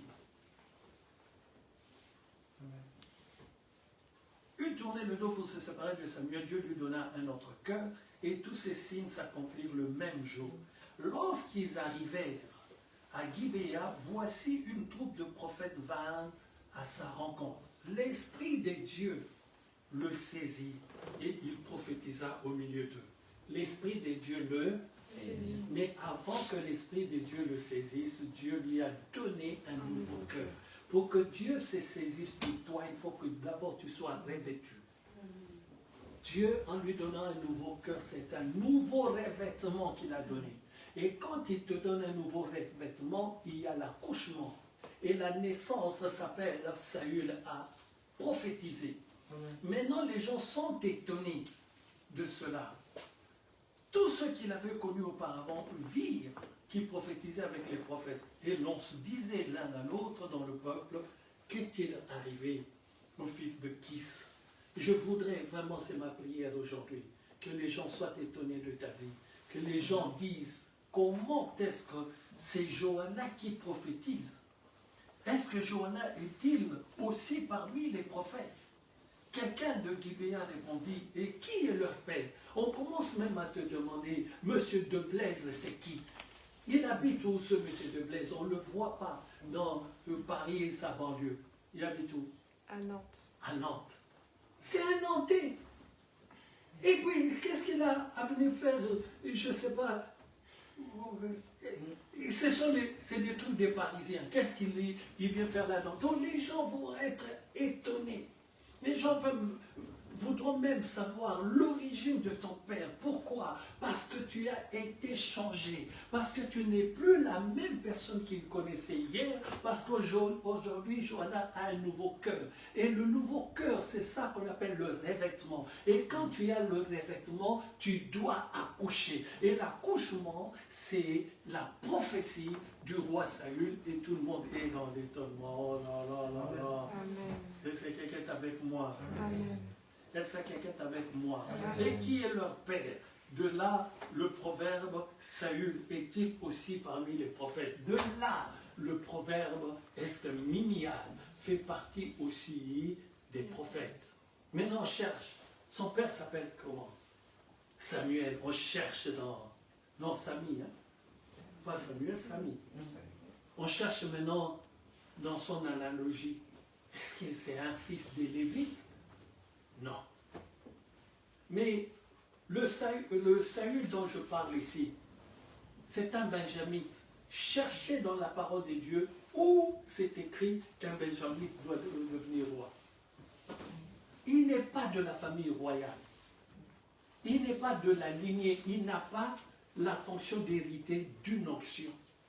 Mais quand Dieu te revêt, Dieu te donne la possibilité et le pouvoir d'avoir même ce que lui-même n'avait pas dit. Est-ce que je parle à quelqu'un? Amen.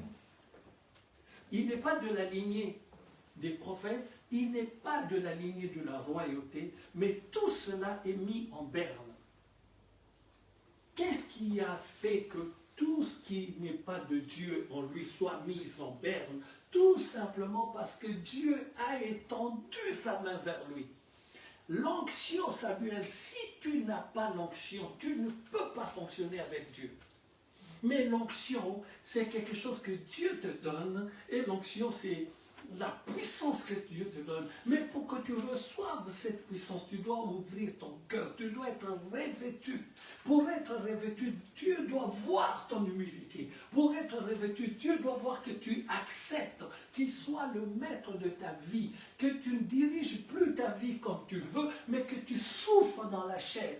Comment est-ce que tu vas souffrir dans la chair? Tu aimes cette chose, mais souvenez-vous, Dieu nous a dit un jour ici, l'animal, tu es dans le champ, mort dans les champs, hein?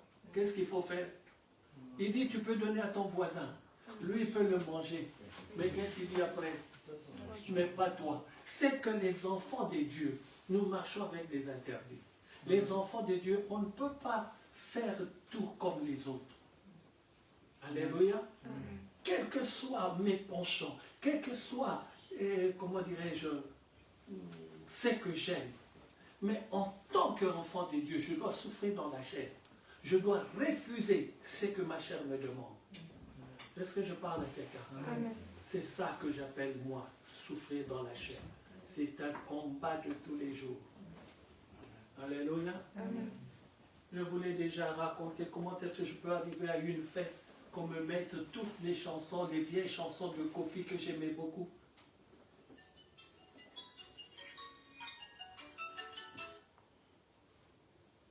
Alléluia. Alors, j'ai réagi et qu'est-ce que j'ai fait? Je suis sorti de la salle et je suis allé attendre. Maman m'a dit dans la voiture, tu rappelleras Marisol. Est-ce que je parle à quelqu'un? C'est ça. Et tu dois souffrir dans la chair. Parce que je me suis dit, c'est des chansons que j'ai tellement aimées. C'est des chansons, bon, je ne peux pas dire que je l'ai vu composer, mais des chansons, quand il ne les avait pas encore sorties, qu'il jouait de la guitare chez un ami de Lemba, qu'on écoutait, on était tous assis par terre dans le couloir, quand il n'était pas encore le Koffi Olomide qu'on connaît aujourd'hui. Et nous, on écoutait, on était ébahis, et on avait des petites radiocassettes à la main, quand il chantait, il jouait, et nous, on enregistrait. J'avais des enregistrements, même des chansons qui ne sont pas encore sorties aujourd'hui. Pourquoi? Parce que je l'aimais beaucoup. Alléluia. Mais maintenant, quand tu me mets ces chansons, si je suis distrait, qu'est-ce qui va arriver? À un moment, sans me rendre compte, je vais commencer à taper sur la table avec le doigt. Tac, tac, tac. Après, ce sera quoi? Le pied. Après, ce sera quoi? La tête qui bouge. Quand je me retrouverai dans la piste, je ne le saurai même pas. Et pour fuir cela, qu'est-ce que je fais? Samuel, il y a des situations, il faut fuir. C'est comme l'impudicité. Si Dieu, le patron, dit fuyez l'impudicité, il n'a pas dit résister. C'est qu'il y a des choses où tu es incapable de résister. L'impudicité en fait partie. C'est un mystère. C'est pour ça que je vous ai dit, c'est un sacrifice. Le sacrifice est toujours un mystère. L'accouplement de deux êtres n'est pas pour leur plaisir. Non, c'est un sacrifice spirituellement parlant. Vous êtes en train d'associer vos vies. C'est comme si vous preniez le veau, que vous lui coupez la tête, que le sang coule. Et Dieu regarde et Dieu acquiesce. Est-ce que je parle à quelqu'un? Alors si vous avez le malheur de le faire à tout bout de champ, avec n'importe qui et n'importe comment, sachez que vous avez fait tellement de sacrifices devant l'Éternel et que l'Éternel compte tous ces sacrifices dans vos vies. Mais j'ai une bonne nouvelle pour toi. Pendant que je parle, réponds-toi. Alléluia. Aujourd'hui, Dieu m'a fait voir ce qui attaque le monde maintenant. Maman Mimi, nous sommes tous passés par là. Ça va mieux la gorge? Ça va mieux? Mais je te dis ce que j'ai vu sur moi de même, la voix m'est revenue. Mais je l'ai vu seulement ce matin.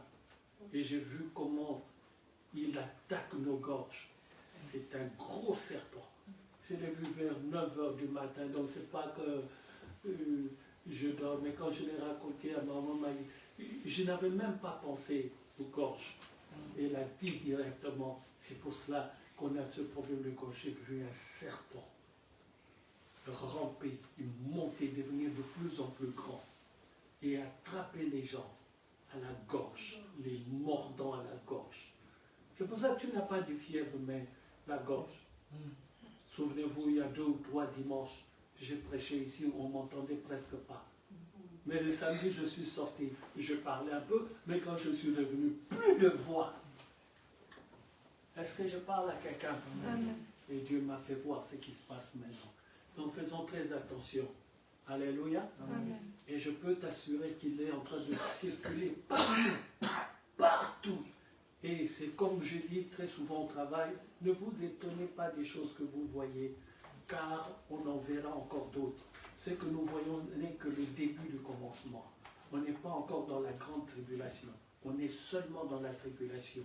On arrivera dans la grande tribulation quand l'Église sera enlevée. Mais avant que l'Église soit enlevée, nous en verrons de toutes les couleurs. Si ce n'est pas la guerre, ce sera ceci, ce sera la chute de ceci, ce sera la chute de cela. Après la chute de ceci ou cela, ce sera le mal de gorge. Après le mal de gorge, ce sera ceci ou cela. Est-ce que je parle à quelqu'un? Amen. Alléluia. Amen. Alléluia. Amen. Je répète donc, Saül était-il de la lignée de David? Car la royauté vient de la tribu de Juda. Est-ce qu'il était de la tribu de Juda? Non, c'est un Benjamin. Alléluia. Il est de la tribu de Benjamin. Donc il n'a rien à voir avec la royauté. Est-ce qu'il est de la tribu des Lévis? Non. Donc ce n'est pas un sacrificateur. Alors comment est-ce que quelqu'un qui n'est ni de la ligne royale, ni de la lignée des sacrificateurs, peut-il devenir un prophète, un roi? Dieu peut changer dans ta vie c'est que le monde ne voit pas encore aujourd'hui. Est-ce que je parle à quelqu'un?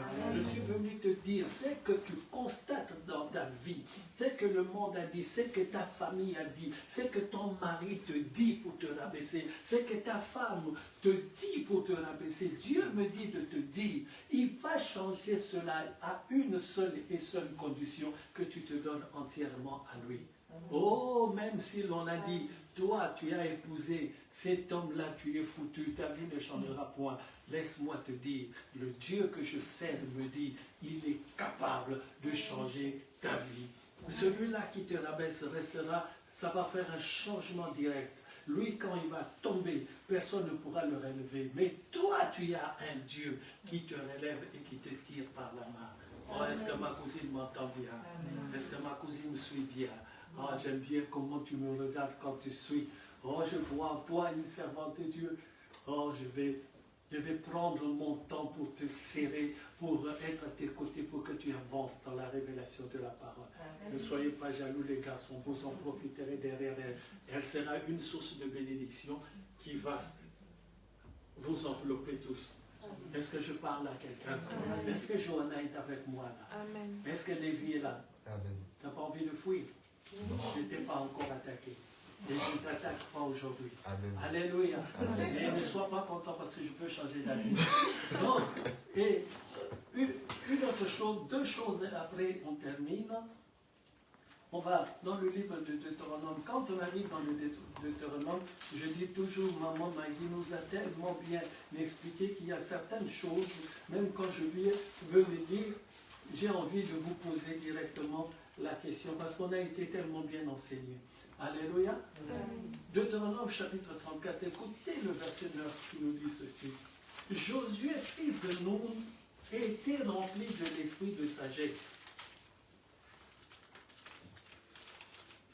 Arrêtez de chercher, écoutez seulement comme ça, parce que le temps que vous arriviez là, je peux.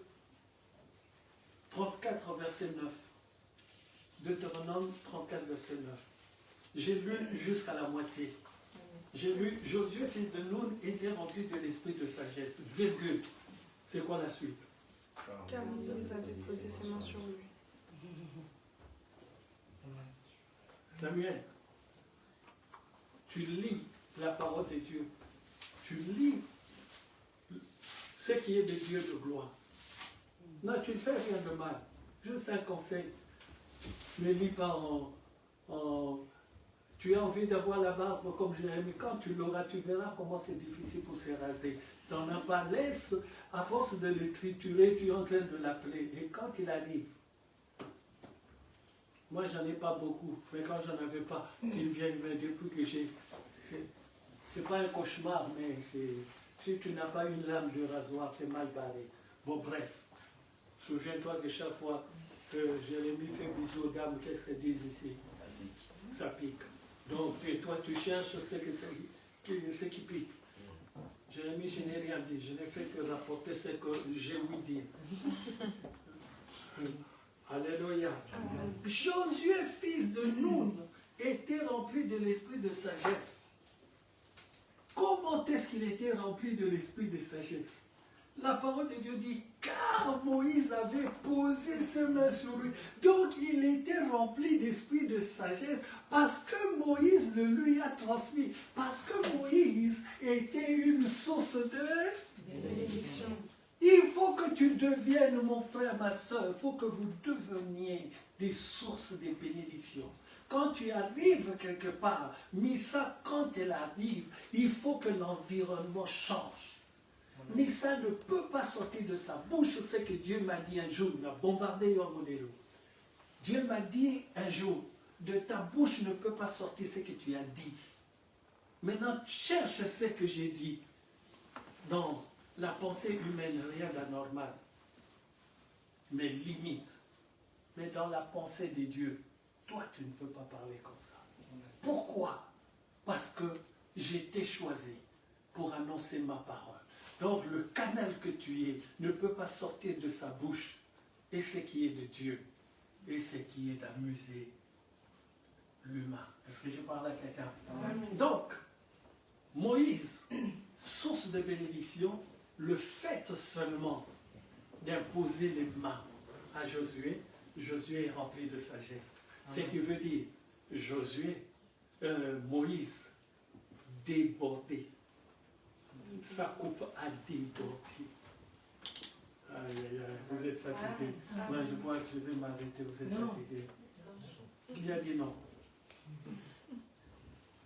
Alléluia. Amen. Ne vous inquiétez pas, je ne vais pas m'arrêter parce que vous dites. Vous le dites. Josué chapitre 10, écoutez seulement. Écoutez seulement. Quand on vient d'entendre que Josué était rempli de sagesse parce que Moïse avait imposé les mains sur lui. Maintenant, celui qui est rempli, Josué, écoutez maintenant ce que Dieu fait avec lui. Jésus. Chapitre 10, le verset 6, on dit, les gens de Gabaon envoyèrent dire à Josué au camp de Gilgal, n'abandonne pas tes serviteurs, monte vers nous en hâte, délivre-nous, donne-nous du secours, car tous les rois des Amoréens qui habitent la montagne se sont réunis contre nous. Josué monta de Gilgal, lui et tous les gens. Bon, je saute tout cela, je vais au verset 12. Au verset 12, on me dit, alors Josué parla à l'Éternel, le jour où l'Éternel livra les Amoréens aux enfants d'Israël, et il dit en présence d'Israël, Josué qui est rempli de sagesse, parce que Moïse lui avait imposé le main, Josué devient maintenant lui aussi une source de bénédiction. On fait appel à lui parce qu'ils sont devant une guerre. Et lui il dit, soleil, arrête-toi sur Gabaon, et toi lune sur la vallée d'Ajalon. Et le soleil s'arrêta et la lune suspendit sa course, jusqu'à ce que la nation ait tiré vengeance de ses ennemis. Voilà, Moïse, source de bénédiction pour Josué.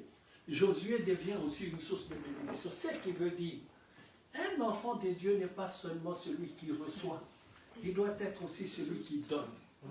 Je transmets la parole de Dieu, tu reçois. Je suis ta source de bénédiction, oui, mais toi aussi deviens la source de bénédiction de quelqu'un d'autre. Ne passez pas votre temps à être des enfants égoïstes. Vous recevez de l'instruction, vous ne le transmettez pas. Dieu ne vous a pas appelé pour recevoir seulement.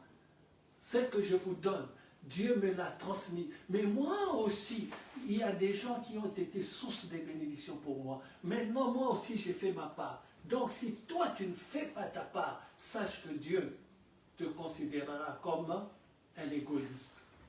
Est-ce que je parle à quelqu'un? Amen. Et je vais terminer par une histoire que j'ai trouvée extraordinaire. Qui est extraordinaire? 2 Rois chapitre 13. Ne vous inquiétez pas, le culte est fini. Ceux qui commencent à s'endormir, réveillez-vous, le culte est fini. Chapitre 13, écoutez le verset 20 à 21. Écoutez ce que Dieu dit. Élisée mourut, le prophète Élisée. Et on l'enterra. L'année suivante, des troupes de Moabites pénétrèrent dans le pays. Et comme on enterrait un homme, un inconnu, l'année suivante, un jeune homme, on ne nous dit même pas qu'il était diacre. On ne dit même pas qu'il était technicien, celui qui mettait les vidéos sur YouTube la nuit. On ne nous dit pas ceci ou cela. On dit seulement un jeune homme, un homme, on enterrait un homme. Voici, on a aperçu une de ces troupes. On a vu l'ennemi devant. Et qu'est-ce qu'on fait? On prend le corps devant la panique. Nous savons que l'être humain respecte les morts. Mais devant la panique, la parole de Dieu nous dit, ils ont jeté le corps. Ils n'ont pas posé, ils l'ont jeté, balancé. Donc, va mourir de 2 fois, si je puis ainsi m'exprimer. Et on jeta l'homme dans le sépulcre. Mais il est tombé où? Dans le sépulcre d'Élisée. L'homme alla toucher les os d'Élisée et il reprit vie et se leva sur ses pieds. Amen. Je suis venu te dire, quand tu es une source de bénédiction, même dans le tombeau, tu resteras source de bénédiction. Personne ne me demande comment, pasteur, parce que l'homme ne meurt jamais. L'esprit plutôt ne meurt jamais. Cet homme-là, c'est un jeune homme sans rien du tout. Il meurt, on va l'enterrer. Et pendant qu'on va l'enterrer, il y a une troupe, on va dire des Philistins, qui arrive. Et les gens qui vont l'enterrer ont peur. Donc il laisse tomber son corps. Mais une chance pour ce jeune homme-là, ce corps tombe dans le trou où était Élisée.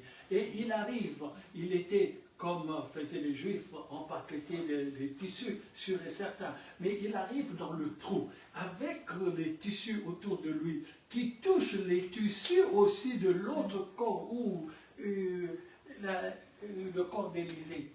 Mais le fait de toucher le corps d'Élisée, la parole de Dieu dit, le jeune homme a repris vie.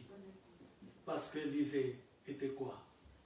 Une source de bénédiction. Une source de bénédiction.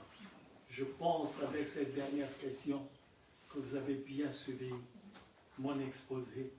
Alors je vous dis que Dieu vous bénisse au nom du Seigneur Jésus-Christ. Amen. Amen. Alléluia. Amen. Ma cousine préférée. J'ai bien compris? Gloire à Dieu. Amen. Amen. C'est rentré ou bien vous êtes encore dubitatif? Amen. C'est clair? Moi, mais ça, je sais que c'est clair. C'est les autres qui me font peur. Je regarde 3 personnes derrière moi. Je vous fixe. Alors, c'est rentré? C'est rentré. Johanna est exemptée. Elle a compris. Il reste que ces deux-là. C'est rentré? C'est rentré. Vous, c'est rentré. Amen, c'est rentré. Ah, je préfère quand même Amen, c'est rentré. J'ai dit en plus. Tu n'as pas dit Amen. J'ai dit Amen, c'est Tu as rentré. dit seulement c'est rentré. Amen, c'est rentré. Amen veut dire quoi? Qu'il en soit ainsi. Amen. Ah, c'était lui. Ouais, Tu l'as sauvé. je savais déjà. Bon, Mimiane, c'est rentré? Amen. Gloire à Dieu. C'est la fin du culte, on va se lever. Et pardon, asseyons-nous 2 secondes. Pardon. Je pense savoir. Avant de chanter, je vais appeler Maman Maggie. J'ai déjà dit ce que je pensais du 27, donc j'ai déjà béni. Amen. Du 25, qui est le chiffre 7, qui est une bénédiction. Alléluia. Amen. Avant de chanter, avant de le faire lever, Maman Maggie, tiens. C'est à toi, moi je ne fais que cacher là pour te permettre de tourner après. Pendant qu'on va faire lever Jérémie et que tous nous allons lui chanter, tu as quelque chose à dire? Oui. Ouais, vas-y. Amen. Amen. Je vais donner ces passages que Dieu m'a mis à cœur Amen. ce matin pour tout. Amen. Amen. Et c'est une parole que tu dois garder pour toi. Amen. Amen. La parole de Dieu nous dit dans le livre de Genèse 45, verset 25. Genèse 45, verset 25. Je lis au nom du Seigneur Jésus-Christ. Amen. Et ils remontèrent de l'Égypte et ils arrivèrent dans le pays des Canaan, auprès de Jacob, leur père, et leur dirent, Joseph vit encore. Qui sont ceux-là qui viennent dire à Jacob, Joseph vit encore? Jacob, c'était le père de Joseph. Je crois que chacun de nous connaît bien l'histoire. Amen. Et si on arrive dans le chapitre 46, 1 à 3, j'ai lu au nom du Seigneur Jésus-Christ. Amen. Israël, qui est Jacob, partit avec tout ce qui lui appartenait. Il arriva à Beersheba et il offrit des sacrifices au Dieu de son père, Isaac. Dieu parla à Israël dans une vision pendant la nuit. Il dit, Jacob, Jacob, Israël répondit, mais voici. Et Dieu dit, je suis le Dieu de ton père. Ne crains point de descendre en Égypte, car là je te ferai devenir une grande nation. Alléluia. Amen. C'est que le Seigneur veut t'enseigner, c'est-à-dire Jacob se lève, pendant 13 ans, il a cru que son fils était mort. On vient lui dire, non, cet enfant n'est pas mort, cet enfant est vivant. Alléluia. Donc, dans la chair, normalement, Jacob se lève et s'est dit, il doit aller voir son fils. Ce qui est extraordinaire dans cette parole, la parole de Dieu nous dit, arrivé à Beersheba, Jacob s'arrête pour offrir des sacrifices à l'Éternel. Maintenant, il faut se poser la question, pourquoi il veut offrir alors qu'il devait être pressé d'aller voir son fils qu'il a cru mort, qu'il a cru enterré et que ses pères et son fils est vivant. Alléluia. C'est que le Seigneur vient t'enseigner, c'est-à-dire Jacob, pour lui, même s'il était pressé d'y aller, même s'il avait envie de voir son fils, mais il s'est dit, si le père a permis pendant 13 ans, je ne puisse pas voir cet enfant, aujourd'hui je vais aller le voir, mais je ne veux pas aller le voir comme ça, je vais aller le voir avec le Seigneur. Alléluia. C'est-à-dire les choses qui touchent ton cœur, les choses que toi tu aimes, mais sache que même si avant d'aller, il faut d'abord consulter l'Éternel. C'est que Dieu veut aujourd'hui que tu fasses une pause. C'est vrai, l'Égypte, nous tous, on aime l'Égypte. L'Égypte, nous tous, nous aimons caresser l'Égypte. Est-ce qu'on prend le temps de s'arrêter pour dire, mais non Seigneur, je veux m'arrêter? Parce que si tu ne t'arrêtes pas, tu n'entendras pas la voix de Dieu. La parole de Dieu, Jacob s'est arrêté pour offrir à l'Éternel. C'est à ces moments-là qu'il a entendu la voix du Seigneur. Alléluia. Ne crains pas d'y aller. Souviens-toi d'Abraham. Tant qu'il était avec Lot, Abraham ne pouvait pas entendre la voix de Dieu. Mais il s'est arrêté de Lot, même si c'était son neveu. Ça fait mal aux yeux des hommes. Mais on s'en fout des hommes avec Dieu. Avec Dieu, on ne regarde que Dieu. Sinon, Abraham n'allait pas entendre la voix de Dieu. Il a commencé à entendre la voix de Dieu. Il a commencé à avoir les instructions de Dieu parce qu'Abraham s'est séparé de Lot. Aujourd'hui, les 25 ans, c'est l'âge d'adulte. C'est l'âge où même tes parents, ils ne peuvent plus te protéger du dehors. L'Église va t'enseigner la parole, mais l'Église ne peut pas te protéger dehors. Alléluia. C'est l'âge où tu dois maintenant s'arrêter, dire Seigneur, je veux entendre ta voix. Le pasteur a parlé, Papa Samy a parlé, maman a parlé, mais Seigneur, qu'est-ce que toi, tu veux que je fasse? Alléluia. Et cette voix-là, ni moi, ni les pasteurs, ni Papa Samy, ni Maman Mani ne veut entendre. Il n'y a que toi seul qui vas maintenant entendre pour que l'Égypte, si Dieu veut aller en Égypte avec toi, mais il ira avec toi. Alléluia. Que la parole du Seigneur te soit donnée. Alors, le cadeau qu'on te donne aujourd'hui, c'est symbole de temps. Amen. C'est le symbole de temps de dire que le temps est arrivé où que toi seul, tu vas entendre la voix de Dieu et dire Seigneur, est-ce que je dois y aller ou je ne dois pas y aller? Parce que cette voix-là, c'est une voix personnelle, c'est dans l'intimité avec Dieu, personne ne l'entendra à ta place. Alléluia. Parce que tu es arrivé à l'âge où le bon choix t'amènera plus loin, mais le mauvais choix t'amènera à la destruction. Parce que l'histoire avec toi, avec le Seigneur, c'est une histoire à mort. Amen. Chantez-lui un joyeux anniversaire. Joyeux anniversaire, joyeux anniversaire, Jérémie. Joyeux anniversaire, happy birthday to you, happy birthday to you, happy birthday to you, Jérémie. Happy birthday to you. Nous applaudissons le Père de Alléluia. Je vais juste compléter, c'est pour tout le monde. Sachez toujours, quand il y a quelque chose de bon que Dieu fait pour vous, sachez lui faire une action de grâce. On oublie ça. Jacob, avant de retrouver son fils, il fait d'abord une action de grâce. Il présente quelque chose à Dieu. Et Dieu se souvient de lui dans tout ce qu'il va faire. Même s'il n'avait pas donné, il allait le retrouver. Mais donnant à Dieu, il a mis des barrages, non seulement pour sa vie, mais pour la vie aussi de l'enfant. Amen. Il faut que nous ayons... C'est pour cela, vous remarquerez, quand on ramène un bébé à l'église, par exemple, pour prier pour l'enfant, très souvent, ceux qui ont l'esprit en place ramènent toujours une action de grâce et donnent à celui qui va prier. C'est très important. Il faut faire un signe envers l'Éternel sur le signe qu'il fait en vous. C'est pour cela, quelque part, c'est écrit, ne venez pas les mains vides dans la maison de l'Éternel. C'est la même chose. Amen. Mais cela ne veut pas dire que si tu n'as rien, de ne pas venir au culte. Viens quand même. Si tu n'as rien, viens d'une autre manière. C'est-à-dire, tu lui ramènes ta voix, tu lui ramènes, même si tu donnes quelque chose, ramène lui aussi sa voix. Mais c'est justement, je ne vais pas m'embrouiller et vous embrouiller. J'espère que vous avez compris. C'est une très très belle montre qui a coûté très cher et qui a son certificat d'authenticité dedans. Tu peux aller dans toutes les bijouteries Histoire d'Or pour que, parce que normalement les montres ne sont pas faites pour que ça pende, pour enlever les dents, pour que ça tienne bien à la main. Parce que je vois celle-là, bon, c'est pas bien. Il faut enlever les dents. La montre doit rester bien au poignet. Amen.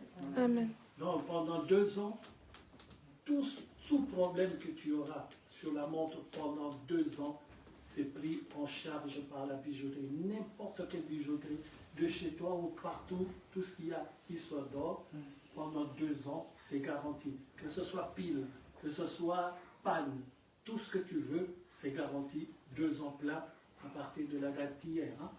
Ouais, c'est hier qu'on a acheté, non? Oui. Hier, c'était quelle date? Le 22. Non, le 22. 22. Donc, jusqu'au 22 2026, tu es garanti. Amen. Amen. Comme je disais, je n'ai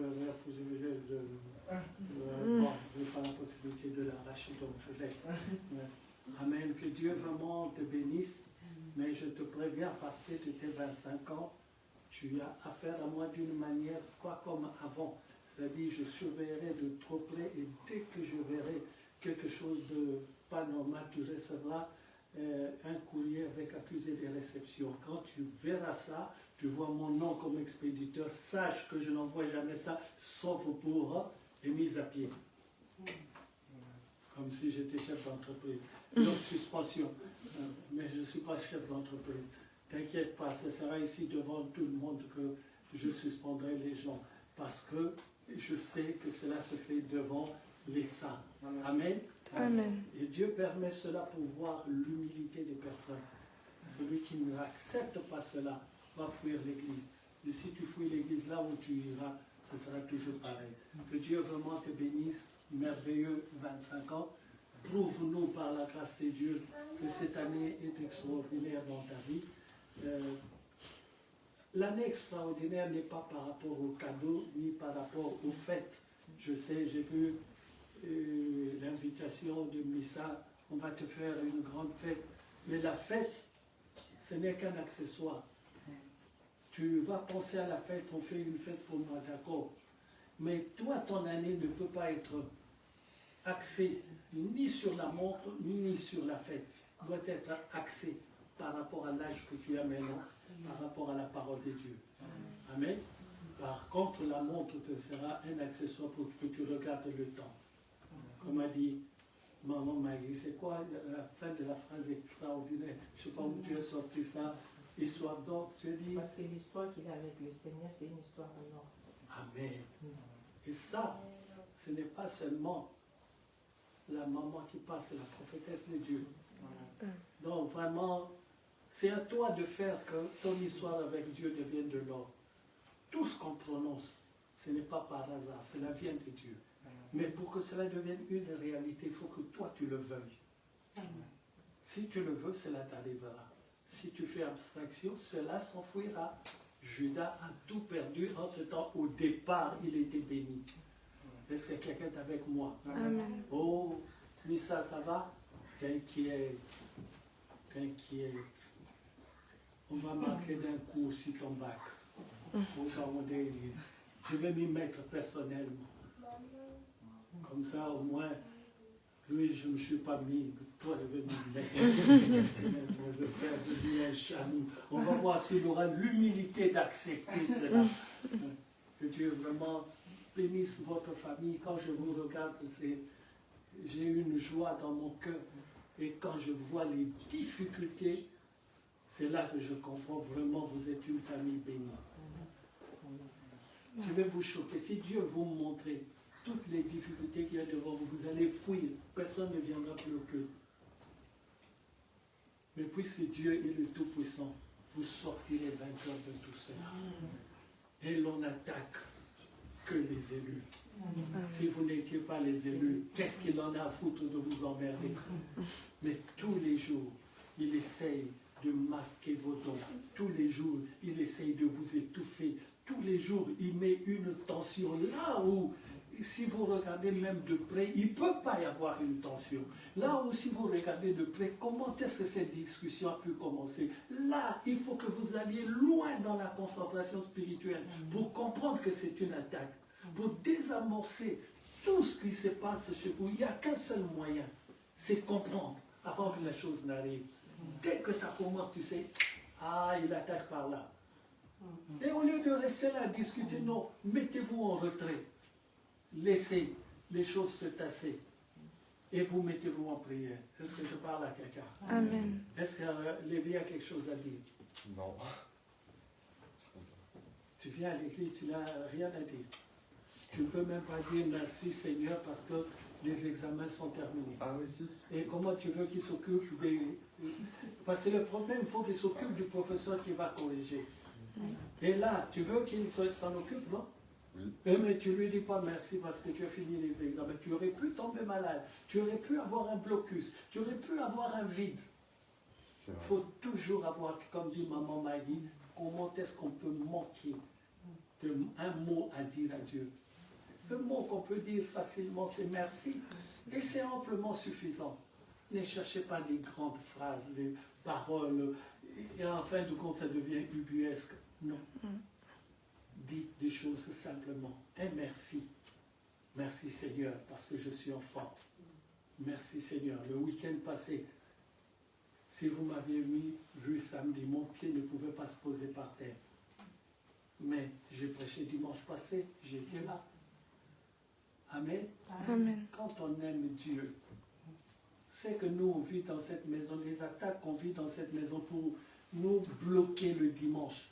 Si on ne connaissait pas le Seigneur, il y a certains dimanches, vous arrivez ici, on vous ouvre la porte avec des couvertures, en train de transmettre. Priez vous-même, on va vous suivre de la chambre. Mais vous arrivez, on est toujours là. Pourquoi?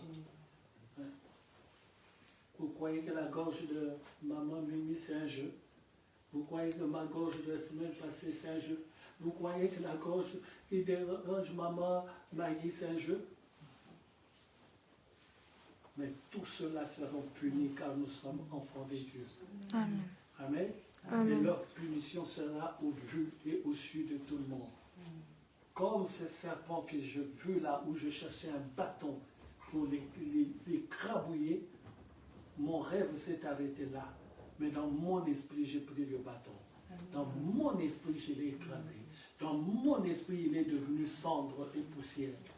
Alléluia. Amen. Et Dieu vous bénisse au nom du Seigneur Jésus-Christ. Si quelqu'un a quelque chose pour Dieu, c'est le moment.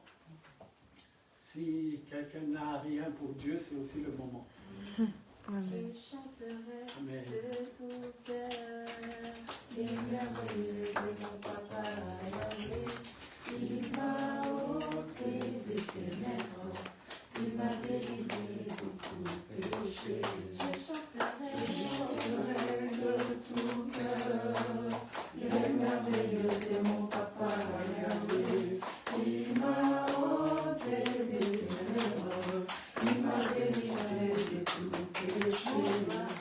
Mon papa est fidèle, il ne m'abandonnera jamais. Je n'ai rien à craindre, Yahweh m'a libéré. Je suis dans la joie, une joie immense. Je suis dans l'émotion, Yahweh m'a libéré.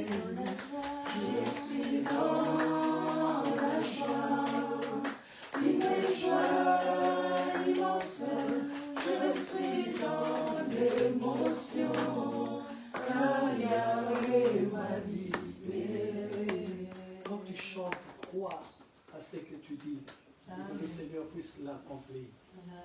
Que Dieu soit béni pour la présence de tout un chacun, que Dieu soit béni pour tous ceux qui nous suivent en direct, que Dieu soit béni pour ceux qui suivront en différé, et que Dieu soit béni pour ceux qui suivront sur YouTube. Je bénis la table en demandant à maman Maggie si elle peut déjà commencer à sortir les assortiments. Amen. Ah, ok, que Dieu soit béni. Que toute la gloire ne revienne qu'à Dieu. Que la grâce de l'amour de Dieu le Père, la grâce du Seigneur Jésus-Christ et la communion du Saint-Esprit soit le partage de tout un chacun. Que Dieu vous bénisse, qu'il me bénisse moi-même, et que notre semaine soit une semaine de paix, de joie et d'allégresse. Et que toute la gloire ne revienne qu'à Dieu. Au nom du Seigneur Jésus-Christ, ainsi j'ai prié. Amen. Bon dimanche à tous.